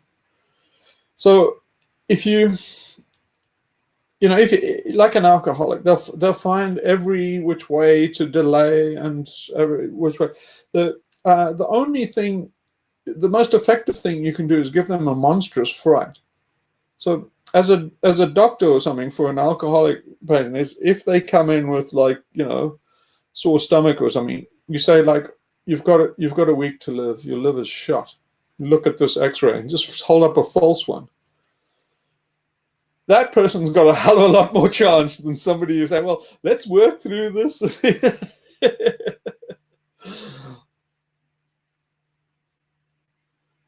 So you have to put somebody on death ground, right? Especially with an addiction. Right? Yeah, but that's pretty good for this amount. But there are lots of other ways of looking at it. In terms of, there's another way of looking at it, that is in terms of the economics of their behavior. So the cost benefit analysis in terms of strategy on rebel side, and in terms of behavior in the public. You look at it on terms of cost benefit, and that's a big lack, particularly on the left, is they don't have an economic brain cell in their head. And it's unfortunate because, as I said, the psychopaths, it's like a duel. The guys you're dueling against, they get to choose the weapons. So it's in more enlightened times when we fought duels, you can demand a duel, but the other guy gets to choose the weapons. That's the rules. And so it's like we demand change, and then it's like, okay, well, it's a battle to the death now. So it's like the other side gets to choose the weapons. And so their weapon is cost-benefit analysis. So you have to engage on that term. So, okay, let's go back to the Indian dam. How many villages? 6,000 villages? The guys have, that's a good estimate, yeah. Yeah, I mean, the guys have fertilizer and diesel. All farmers have fertilizer and diesel, and that's why governments don't normally mess with them. But those guys are well in their favor to make it uneconomical to put that dam up. You see, look in terms of any project like that dam, is look at all the players involved, all the surveyors, all the workers on that dam, all the engineers. They all destroying these villages for a measly salary per month. So it's easy in terms of risk and reward to turn that around for them. And all you say is like, drive a truck, dump cement on this dam, chances you get a bullet in the head is about 1 in 100. It's like, that money is suddenly way, way too expensive. Ain't nobody driving a truck down there. So then, they have to make it more economical. What will happen is the guys doing the construction, all the dirty politicians that got backhanders and champagne trips for selling out and getting this dam, is all of those guys will then do what all psychopath weasels do, and that would be they'll lean on the security forces to make it more economical for them. Cheap economics is get the soldiers and the police in to be your bully boys. So, but the same applies to the soldiers and police. You can easily make a situation where they have to halt construction on the dam. As soon as you do that, the clock's ticking on them. So basically think it through. How many people died in that situation? If the guys were really determined and just went at night and popped caps in the engineers on the wall, it's just like 3 people would die, and that would be the end of that construction. And better still is like, if the psychopaths knew that you try to put up a dam, well, don't do it in this place, because those guys, I mean, if you did that in like Afghanistan with those guys, it's like, they don't want you to put up a dam there, you're not putting up a dam there. So, if everybody knows that, that's why they don't go and do those projects. They did actually do one in Afghanistan, but they got it done with, and now the guys know, basically, that dam they did in Afghanistan, there was all salt leaching. It basically caused the poppy crisis and all of this stuff. Now all the Taliban and those guys, they're like, you're not putting up another dam. You're not going to drop a single truck worth of concrete. Why? Because you'd have to pay the guy danger money. That's 10 grand. So you've got to think in terms of cost benefit analysis, in terms of, and all the way down to something like XR's thing in like Trafalgar Square. Spent £1 million. Most of it went on vegan meals to support these guys. You might as well have got cardboard cutouts. If the only reason why you down there in Trafalgar Square is for a vegan meal, you shouldn't be there. You're a waste of time. And so they spent £1 million on a couple of days of protest, and you say, like, Jesus wept. If that was the ANC in South Africa, who were non-violent, but a win for non-violence, by the way. Yeah, right. From Erica Chenoweth, according to her story. But if that £1 million would have financed the war in South Africa for a decade, and it was effective, and they won. Why? Because they did. Everything was cost benefit. I mean, but you have to do that cost benefit analysis. All these people are being profligate and egotistical, doing things like, say, hunger strikes. Is he saying, like, okay, put a price on that rebel's head and say, you are a committed rebel to the extent that you will actually harm yourself and give yourself bodily harm. You'll take a risk like that, you're fucking valuable. So you're taking such a valuable rebel, sticking them on a street, and maybe give them irreparable liver damage or something. It's like, this is fucked up, guys. That rebel is too valuable to have them making a pointless symbolic gesture on the street. Take that rebel and go and do some, you know what I mean? Yet that commitment can be translated into very, very effective action. What if you think of it in terms of cost benefit? If somebody is so committed to the cause that they actually will do themselves self-harm, it's like, say, don't do yourself self-harm. Spread it outwards. Spread it outwards. Do it to the other side. And you can find actions that are incredibly expensive for the other side, and cost pennies for the revolution. There is a blockage in movements like XR that are dominated by a left-wing way of thinking about thinking cost benefit, about calculating it. There's a blockage. There's definitely, when you start to go into that sort of discussion, you're pushed away. You know, we don't go into this. This is not, you know, it's just, I don't know how to get through to No, I know exactly how to get through. It's actually quite easy. So all of these things people give a lot of credence to because we live in a liberal democracy and we are very, very privileged. And so we overvalue these things and we overvalue the obstacles, and we think, you know, ideas are sacrosanct and people's beliefs are entrenched. It's all horseshit. Basically, those things disappear like that. So I'll give an example. It's like, I was just talking to somebody here, very left-wing, you know, the usual thing, ivory tower academic, you know, the kind of horseshit like racism was invented by the patriarchy in the 18th century, you know, that kind of bullshit. You know, anyway, so that's the kind of, you know, you get the picture. So the conversation went from, you know, which is worse, fascism or communism? And so I had a little moment there because I realized, you know, how fucked up privileged people are in terms of just this subject about how entrenched things, how much change you can induce in people and stuff like that. So here's how the conversation went. so I said, no, communists scare the bejesus out of me, because, you know, I'd much rather live under fascism, because the way I describe it is like, you know, fascists shoot you in the face for who you are, but communists stab you in the back for what you think. And, you know, she was saying like, well, you can always change what you think and stuff, and say, no, you might be stabbed in the back for thinking something which you didn't know was wrong.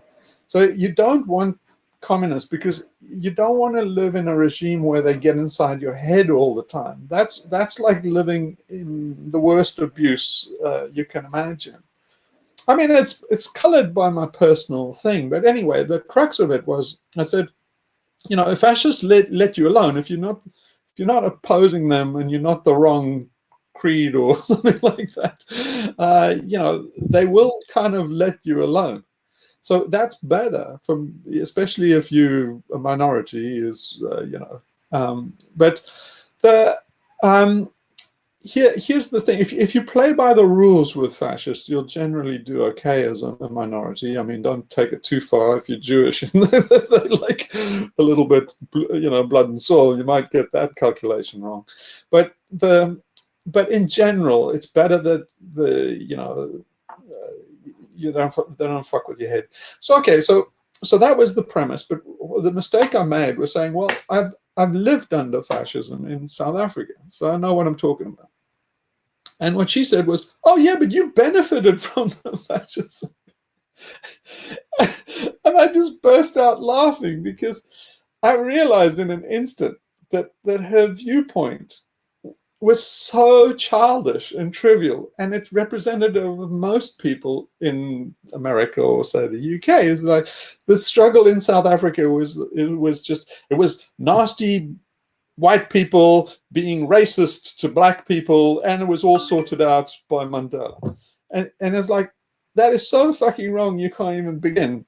But here I tried to think of a way that I could explain to her how complicated it was, and I kind of gave it some thought, and I realized there were a number of things where you could just say to her that would really show her, you know, how wrong she is in so many levels. And so one of them is, most of the people fighting in Angola on the border war were black. Okay, vast majority of the people fighting on the border were black. There were a few corporals who were white, and there were a few officers, and they didn't want to be there. So go and fit that into your cosmology of what was going on. So why were black people fighting for apartheid? It's like, it's way more complicated than you'll ever imagine. So, but these simple narratives, you know, are part of privilege. See, people that have really been in the shit know that it's kind of a big pool of entropy, and what we're going into is a big pool of entropy. We're not going into an ideological war. Ideological wars are very, very complex. So the whole thing that was going on in South Africa was extremely complex. The major theme of it was a proxy war between communism and capitalism. So the secret to why the black guys were fighting on the white side is they were Christians, and basically the communists were a much bigger enemy than white guys, white capitalists who promoted apartheid. All of these things come into play. But what I'm trying to say is, now to what Sophie was saying about how do you change all of this? It's very trivial. Okay, so here's another thing that I would say to this girl I was talking to is like something which I think she would find kind of amazing, is that all white males had to go into the South African army to fight. You see, 50% of them didn't believe in apartheid. All the guys I was with didn't, and me, we didn't believe in apartheid. I wasn't going to fight a minute for apartheid. Now you think like, well, why did you? It's like, because they'll give you six years in detention barracks, and detention barracks is like 6 years of basic. You won't survive. It's grueling. It's like 6 years of hard labor. You're not going to do that. You're going to go, and when your fucking papers arrive and they say you must turn up at this base at this time and stuff, you're going to turn up there. You're not going to say, I thought I'm a vegan, or like, I don't agree, or I'm into gun deals. They don't give a shit. You turn up there and you will. So you say, but how do they get all these people to fight? Well, armies, you leave your ideology behind. When the shit hits the fan and you're in an army, it doesn't matter what you believe. That's what liberals, and we've been too soft. We haven't been in wars and stuff for too long. We've had too much peace. People's brains go to rot when it comes to war and peace. If you have an extended time of peace, people forget what war is all about. They get delusional about it. So here's the thing. We're very likely, I'm only telling you this because what I foresee is this kind of thing. We are going to war. You can see us inexorably drifting towards, creeping towards war. It's not clear what kind of war, Third World War, hot war, but it's likely to be, the Cold War never finished. The Cold War's still going on, and it's likely to be proxy wars and all that, and you might be in one. Britain is not, is a potential candidate for a country like South Africa that could be in a proxy war situation, especially in the Navy and stuff. So what I'm saying is you might, as a Briton or American, be called up in a draft, right? So, and I'm telling you, you're not going to escape to Canada. Those days are over. You're going to turn up and you're going to serve. It doesn't matter what you believe. So it's like, 80% of the country in South Africa was against apartheid. They were black. They were virulently, deadly opposed to apartheid. 20% can easily hold onto the country with a gun. That's just the reality of it. If you don't have the guns and you don't have the material, you're fucked. So I'm just painting this to show you that it's not like you think. So let's go to what Sophie was saying is, it doesn't matter what these people think in terms of left wing and right wing, and they're so full of shit and they don't do cost benefit accounting. And say like, it's that shallow. It's just a thin veneer. When the shit hits the fan, all that shit is gone. It's gone like that. It's gone. It disappears.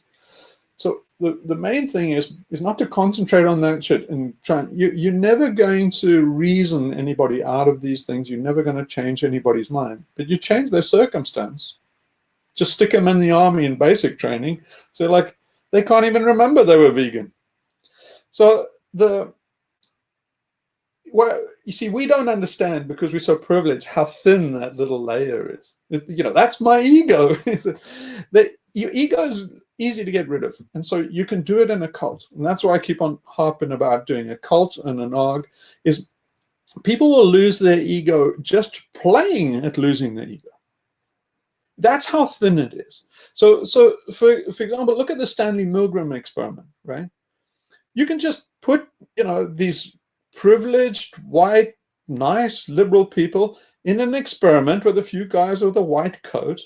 It's like gone. All that veneer of civilization is gone. They're busy shocking people left and right. So yeah, it's the Yale experiment, the prisoner experiment and stuff.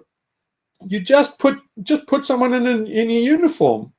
You get somebody who's one day they're sprouting liberal shit and social justice and something, stick them in a uniform and say, make these guys work. They'll be hitting them across the back with a stick. So those things are very, very thin once you change the dynamic. Just think about it. It's like, it doesn't matter who you are. You go to San Quentin prison. 3 minutes, your ideology is gone. Now you're trying not to get a shiv in your ribs. It's like, oh, welcome to reality. So you can set up the behavior changes the person. So you can set up the circumstance, and a cult does that. The cult really is. So basic training in the military, all militaries, is about 3 months. Why? What they're doing in that 3 months is they're not training you to be a soldier. All they're doing is breaking down your ego. Basically, it's freeze, unfreeze, freeze again. So it's the same thing as in the cult. A military is a cult. So if you just give me all the people you like, 24 hours a day, in 3 months, I'll have a new person in front of me. And it's very easy. Every army does it. I've told you a few of the things. They put people in a double bind, right? So they can't be either Arthur or Mother. There's no clear path to correct action, right? Or acceptable action. Is everything you do is wrong. So then, right to the point where you have a drill sergeant who stands next to you on your left side and a drill sergeant that stands next to you on your right side, and they say, and the one side says, "Get down and give me 50." And the other one says, "I never said get down, get up. What are you doing getting down?" And then the other says, "What are you doing getting up?" And they just go left and right until. Oh, I literally had that happen to me in boot camp. Fucking literally. Yeah, every single. So you've done military training, so you know what I'm talking about. But Oh yeah. I went through the Air Force boot camp in the U.S. Oh yeah, they do that. Oh, and it's worse it's too. done in every single fucking military in the thing. So I'll tell you another thing that they do to break down your ego. It's very, very easy. So the first, tell me if they did this. But I was in the Air Force too, and this is what it's everywhere. You can go to Argentina, you can go Afghanistan, you'll find the same technique. And so what they do is they would give you a timed run, and for some reason everything in the South African Army was tractor tires and telephone poles. You always carried tractor tires and telephone poles. It was everything was tractor tires. And so the reason for it is quite interesting, and the reason is 2 people are needed to carry a tractor tire or telephone pole. You can't do it on your own. That's the secret number 1.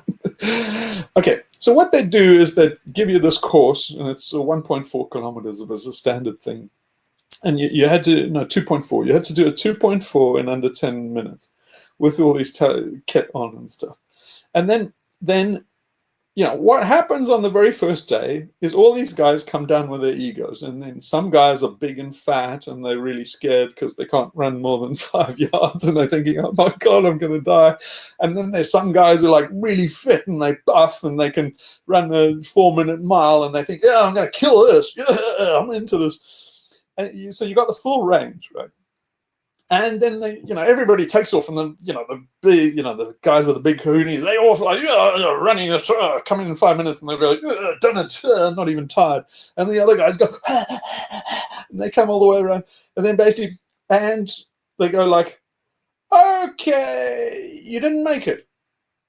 And the guys go, "Wait, no, I made it. I was in under 5 minutes." And they said, "Yeah, but that guy took 15 minutes."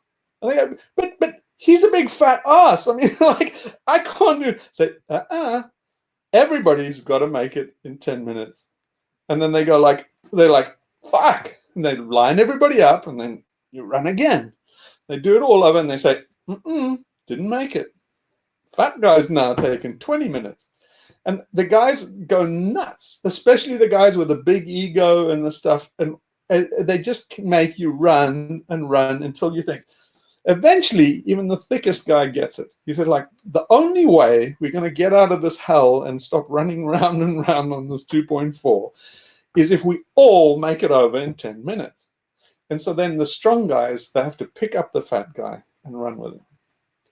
And then, bang, that's the moment. When the guys do that, they get it. I mean, that's how long it takes. It's a day, right? 1 day, and the guys are already a team, because it's kind of brutal, because they know what's going to happen, and it's deliberate too. They know when you go back to the barracks, that fat guy's going to get the shit kicked out of him. So it's not all sweetness and light. The instructors know that's what's going to happen, but that's also part of it. Is because if you've got a big fat guy who's basically been mollycoddled all his life, is like, he's got a problem that in the West they would say, "Oh well, it's obesity and it's genetic and you can't do anything about it. It's horseshit." You get all the guys taking you back in the barracks and beat the hell out of you because you couldn't make that. You'll get thin real fast. So like, oh, it wasn't so genetic after all. So in other words, what I'm saying is we're full of shit in the Western world, and that shit is so paper thin. But you see, then when all these guys what they've done is they've lost all their ego. They're united as a force, and they have a collective ego. And then the bonds get very strong. So in the end, you will see the fat guy get thin and the big muscular guy go, "Oh, you're my best buddy, and I'm sorry I beat you up in basic training." They bond, and that's how it's done. So the question is not, how do we reason with these guys and change their minds? Like, just hand them over. If you give me control of their time, I'll give you the control of the outcome. And so that's why it's been like that since armies were invented round about agriculture. One of the things that amazed me was, I have actually mentioned this before, but I'm sure you've forgotten this. In 1174, the whole world went to pieces. Right? All the major civilizations disappeared. The Mesopotamians, the Minoans, everybody, the Hittites, all these guys, they all disappeared, right? There were various theories for why, but only one empire survived, and that was the Egyptian one. And very close, in fact. They were almost overrun. They were overrun by these guys called the Sea Peoples. They think the Sea Peoples were now just basically early anarchists. They were just basically a rabble that basically took down all these empires. So Pirates. Pirates, yeah, but they know that they were from about 5 nations. They can see from the It's really interesting because they have these triptychs and things from Egypt, these murals and from the murals they can say, oh, that guy's Semitic, that guy's got some of them have Peleus hats,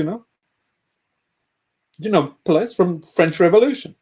So basically that's how the Peleus hat goes all the way back to Anatolia. They're actually from Sicily. The Frisian hat, is it? I mean the Frisian hat, yeah. The Peleus, yeah. It's called the Peleus, but it's the Frisian hat goes all the way back to Sibylle. It's actually her Corybantes, the eunuch guys we were talking about. That's their hat. So they can see those guys right there in the thing. And so all the way to the rebels in the French Revolution, it's like, these are the same guys, these are the Sea People. They haven't gone away. And so but here's the interesting thing that really blows me away. Is Ramses almost got his ass kicked by the Sea Peoples. They only narrowly managed to defeat them. So he captured like 3,000 of them, and so you say like, well, what did he do with them? Did he slaughter them? Did he keep them in prison for the rest of their life or whatever? Is it like, any clue? He just drafted them into the Egyptian army. that's You say, oh, but hang on, these guys were enemy soldiers. It's like, that would be disastrous. You put them in your own army? That's like fifth columnists. And say, no, it's not how the armies work. The minute you get into an army, it's like you leave your ideology and identity behind. So the Egyptian army was like, they just gave you Egyptian army training. You came out of that a proud Egyptian soldier. And you said, hey, you meet your buddies, you'll be slashing their heads off. And they'll be like, hey, aren't you Frank, the old, guy with the Frisian hat who was one of the Sea People? Yeah, that was a month ago. I'm an Egyptian now. It's like, that's all it takes. So you can't put too much store on all this ego stuff. It's really paper thing. What's important though is who controls people's time. So at the moment, plantation owners have their time. People are spending 8 hours a day in the enemy camp. So yeah, if you spend eight hours a day working in a cubicle or a factory as a debt slave or driving a truck, your mind is being controlled by the wrong army. So the more difficult problem is how to get people out of that situation into a situation where you have control of their time. Just hand them over to me. I will churn out as many dedicated rebels as you want.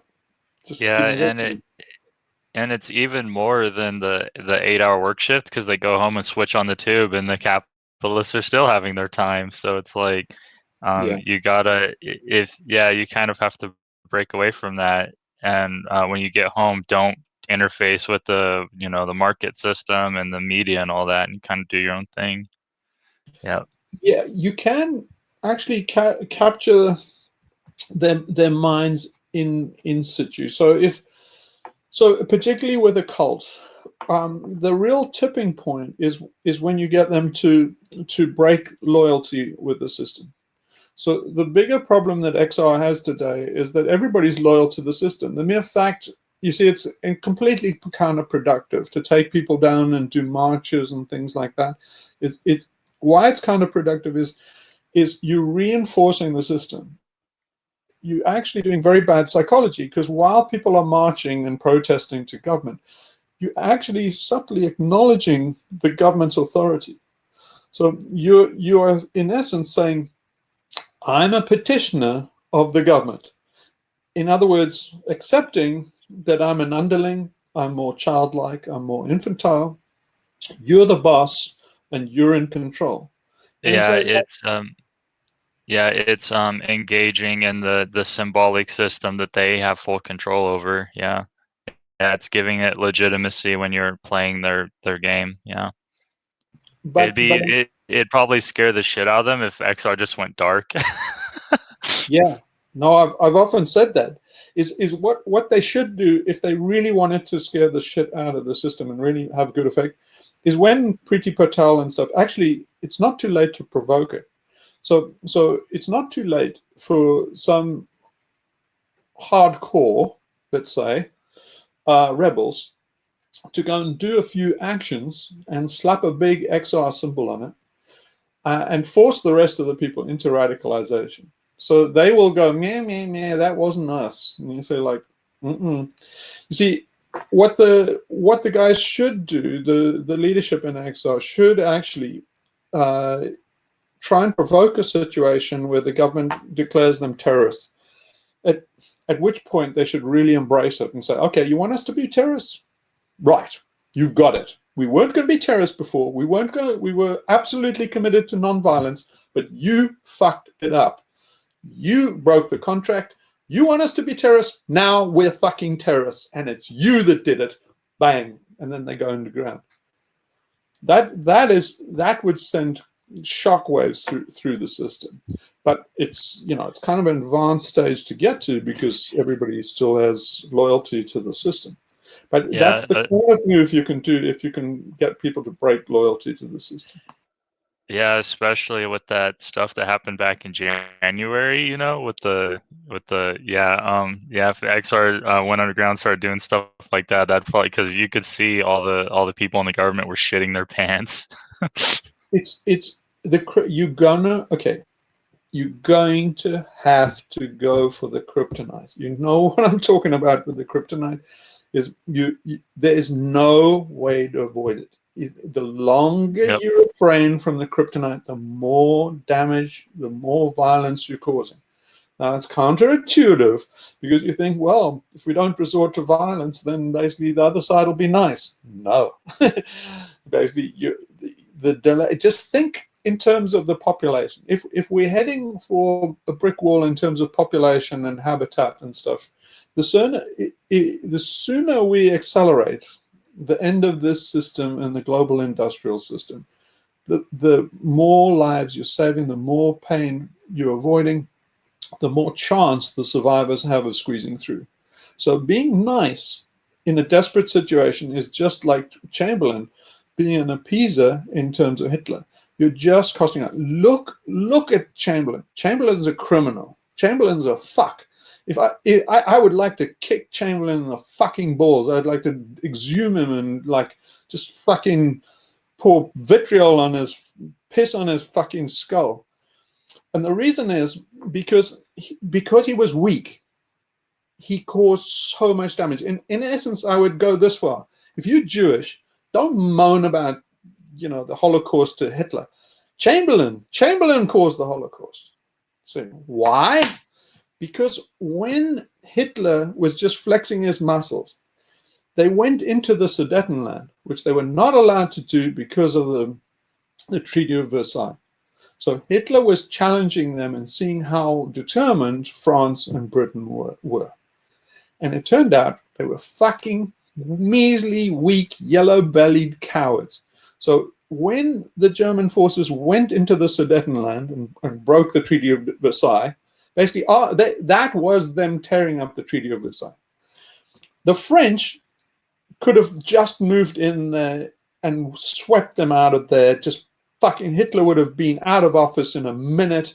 They would have been trembling for basically that. You would have avoided World War II. All they had to do was march into the Sudetenland in response. You know that the guys, Hitler's generals, they were crapping themselves. When they went over the bridges into the Sudetenland, they were gibbering wrecks. They thought Hitler had lost his mind. They said, we are going to be destroyed. We're like a tenth of the size of France. We cannot go into the Ruhr. They will crush us. When the armies marched across the bridges, the generals, their accounts of the generals literally shivering. They were so nervous. That was the time to be strong. And what happened? Oh, peace in our time, and we can avoid violence. And said, like, look what you did. You killed 8 million people, you fucking shits. That's what pacifism does. You've got to be decisive at the right time and ruthless at the right time for benefit. And so yeah, you don't want to be a psychopath, but it's a kind of psychopathy to be an extreme pacifist. Hope that all makes sense, because it's not easy for people to grasp. That also reminds me, I think Emma Goldman said it. She says something like ignorance is violence. Yep. Pacifism is violence. Extreme pacifism is a form of violence. And it's violence to the self and violence to the planet. But yeah, and it's violence against our nature. But you see, what we have to accept is to get back to Eden and to get back to our real nature, we're in the twilight zone. So we're in this situation that is a dystopia beyond belief. So we need to get back, but you can't. Survival. Yeah. Survival is what's at stake. So you can't say, but I'm a nice primate. All I want to be is back in Eden. And you say, yeah, but you got to fight your way back into Eden now because of where we got to. You can't witch yourself out of this forest. Yeah, you can't, because those in power in the system, waged war on us to steal Eden and then sell it back to us in the form of commodities. And so it's going to be, violence to destroy the system and get back to whatever's left to those that can make it. Yeah. But you see that what the race is in convincing people that things are that desperate. So it's just when people realize, things are that desperate, then they will step up to it. So it's when people realize how bad Hitler is, then they're all ready to go to war. But by then it's too late. It's if Hitler's the climate crisis, we're baked. If you left it as long as that, until you're absolutely certain that this is necessary, that we actually have to take these drugs, we're in a situation where you can't wait that long. And I don't give us much hope, because I think we're just too fucking nice. The psychopaths are too rigid and psychopathic, and we're just too damn nice. And that is the single biggest problem facing us today. Yep. But yeah, but I mean, in terms of strategy, you at this point, it would be a good idea to draw out the psychopathy. So basically expose the psychopathy. It's very easy to get them to show their true colors. I mean, it's in terms of just human psychology. I mean, I made a career out of doing it with gurus and stuff, all these fake gurus and stuff. And what you do is you just peck away until you find the ego. When you find the ego, they get angry. Well, as soon as they get angry, all their followers know that they're frauds. So it applies to a guru, a leader. It applies to a government. So all the nice little liberals and stuff are all prepared to, overlook the psychopaths' bad side and say, well, they're redeemable and we're Christians and we can forgive them and perhaps they'll respond to love and they can change. And all that stuff evaporates as soon as you can make the psychopaths reveal their anger. It's quite easy to do. You just have to be able to provoke it. Now, okay. Yeah, So there's buttons to press. There's buttons to press that are quite simple. If you go down to psychology, they're really in the archetypes that you talked about with Jung. We can talk about that maybe another time because it's getting a bit late. Yeah, maybe we should round it off. But one of the things you can do, and I do this too sometimes if I'm talking to someone and, I see that there's a part of them that, I can see the system is wrong, I'll play devil's advocate immediately and I'll find it. It's a great skill. But anyway, just before we go, then just mention Ireland. And what they were very good at in Ireland is basically Britain was all rather cool until basically they stood up and used kryptonite on the English, and then suddenly, the English started shooting civilians and stuff, and it was like, oh, not so nice, were you? Now we know what this is all about. It's like so in almost one day in 1916, the Irish rebels turned the entire population against Britain. But you got to use kryptonite. The other thing I'd mention is, don't underestimate the power of kryptonite. Kryptonite, the reason why they ritualize all the stuff about, pacifism and stuff is that's the one thing they're really scared of, is their own methods. So we must go back to this again and again. But talking about Ireland there's this thing which I posted this video, and I don't know how to highlight it enough, but you can't highlight it enough. It was about the English experience in Northern Ireland. It was just a brief clip from the BBC, and these guys were going and having a look at an English base, County Armagh. And anyway, you have the English reporter, and he's going. Essentially, the British are in this base. They have to fly in and out in helicopter, incredibly expensive in terms of cost benefit. Running a helicopter is about $3,000 an hour, like one of those Pumas and stuff. Easily $3,000 an hour.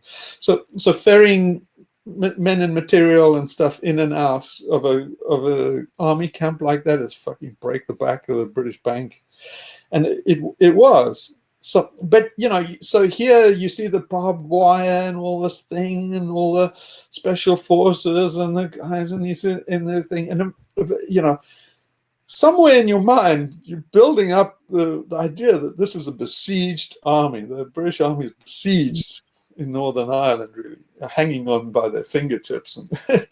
And then the killer moment in the movie, in the documentary, is they're flying in this helicopter. There's, officers, doing the PR stuff. And the guy says, they fly over this tiny little village with about 12 houses, and he says, that's the rebel stronghold over there. I could have shut my pants, because the BBC says, okay, so how many rebels are there? And the guy said, we think 12, maybe as much as 20. I just about fell on the floor laughing. Just think about it. There are 12 fuckers that are holding the US government, the British government to ransom. They're draining the treasury out, bleeding. This is 12 guys that spend most of their lives in the pub. That's what it takes. If you use kryptonite, that's what it takes. You can defeat the British army. Yeah, you nickel it. Yeah, you nickel and dime them to death. Yeah, well, you managed to eliminate Lord Mountbatten. Yeah, but don't say that, No, but what I mean is, but there's a lot of kryptonite going around at the moment, actually, in the north. again now. It's good. Well, you see, this is all good. You see, but the thing that would be nice is if those guys were taken out of the sectarian mindset and elevated in terms of like anarchist thinking that this is a systemic problem. It's wrong to go and to make it sectarian and particularly religious when the whole thing is really systemic and goes back to the systemic thing. So I think the IRA did quite a good job in that and trying to say that this is a big war against agriculture and civilization and the yeah, they used to, but now it's completely changed now. Yeah, but we've got to get back and educate them. They're liberal, I know, but they're on a liberal agenda now. Most of them, whether Sinn Féin or the Unionists, they've completely renounced James Connolly's ideas and everything. You know, it's a liberal sectarian agenda. Oh, fuck it, fuck it, fuck it. Yeah, it's like oh, go ahead. Oh no, go ahead and then okay. I'll round it off. Yeah, so when you mention agriculture, it's funny because like most people don't know how destructive it is to the soil and to the habitat, and like it's the reason why we have armies and wars and shit. So when you tell people that, they don't fucking know. Like it's like you said in your videos, we're taught that agriculture is a good thing and we build culture and all. It's like, no, it's bad, it's destructive, and it's why we have wars and why nature's being destroyed. Yeah, so the main thing about it is the big lie. The big lie behind our entire culture and civilization runs across communists, capitalists, socialists, national socialists. The big lie is that civilization produces a surplus. It never did. It looks like it produces a surplus because they have a grain surplus. It's false accounting. If you do a whole cost accounting to the ecology and to what future generations are going to pay, it runs at a deficit.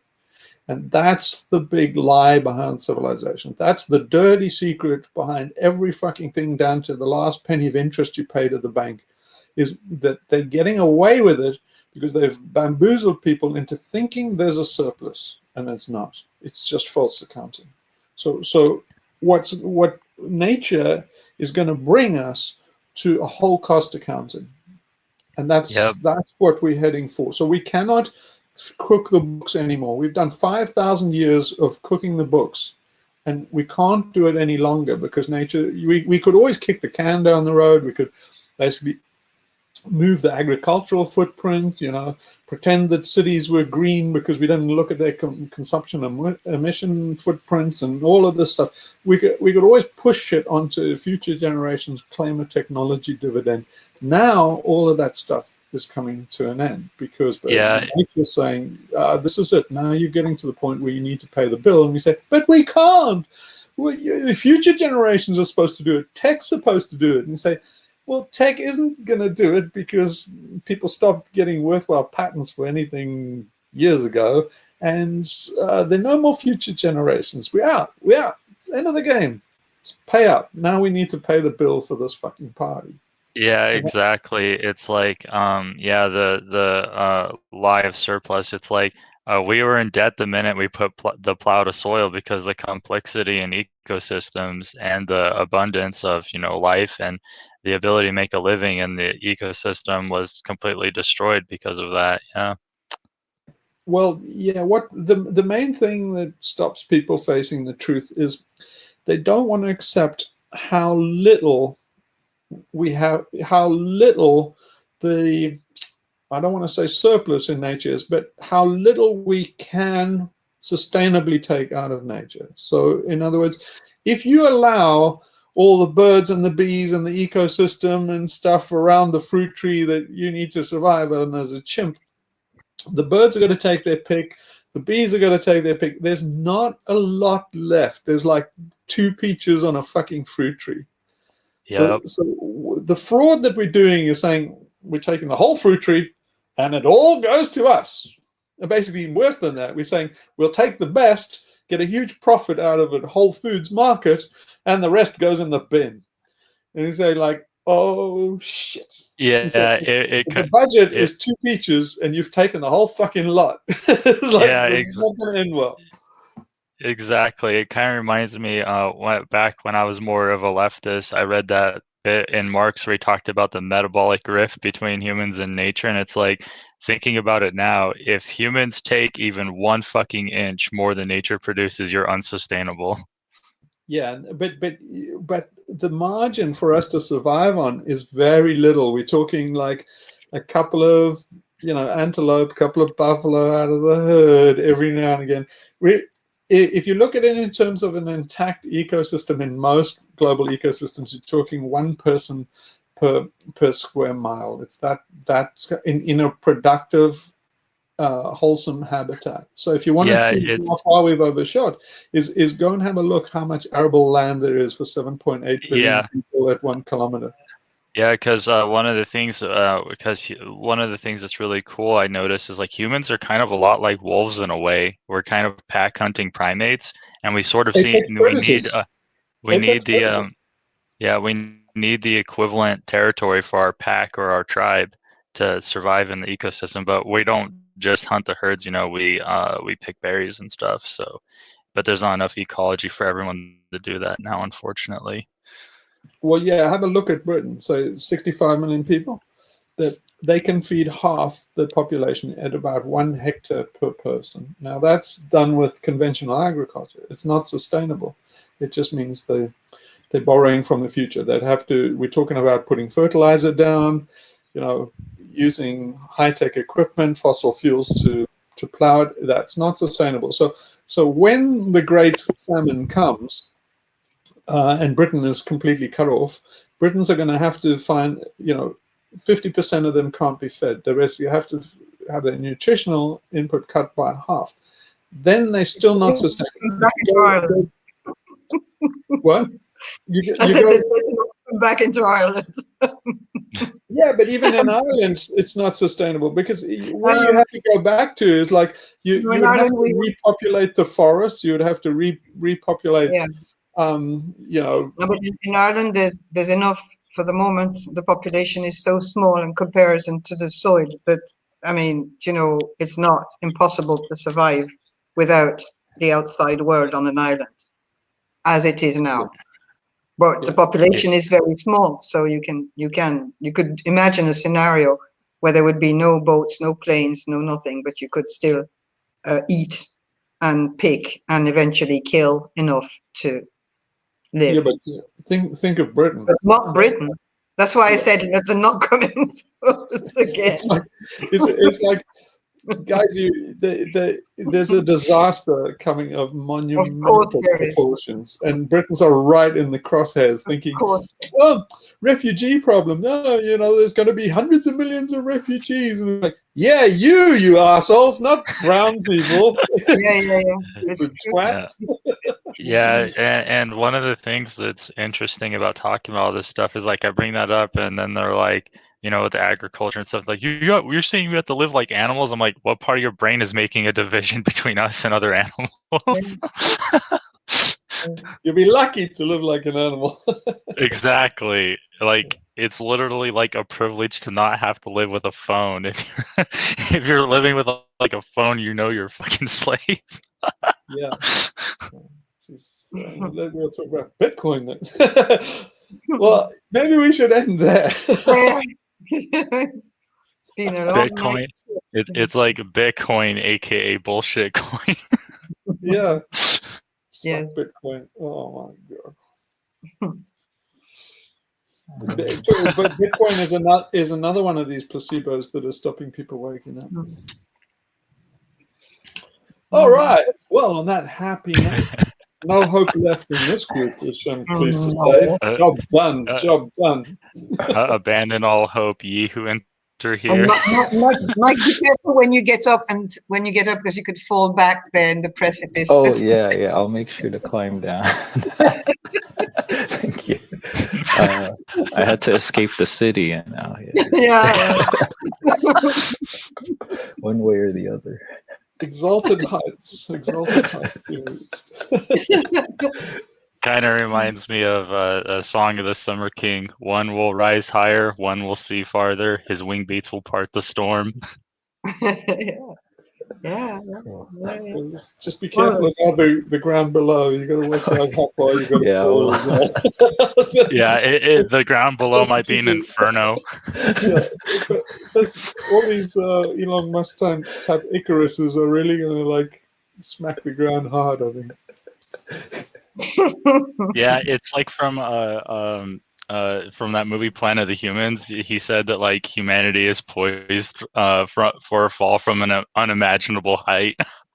Yeah, I mean, it pays to go back to ancient Greece. We're just rehashing what they figured out in ancient Greece.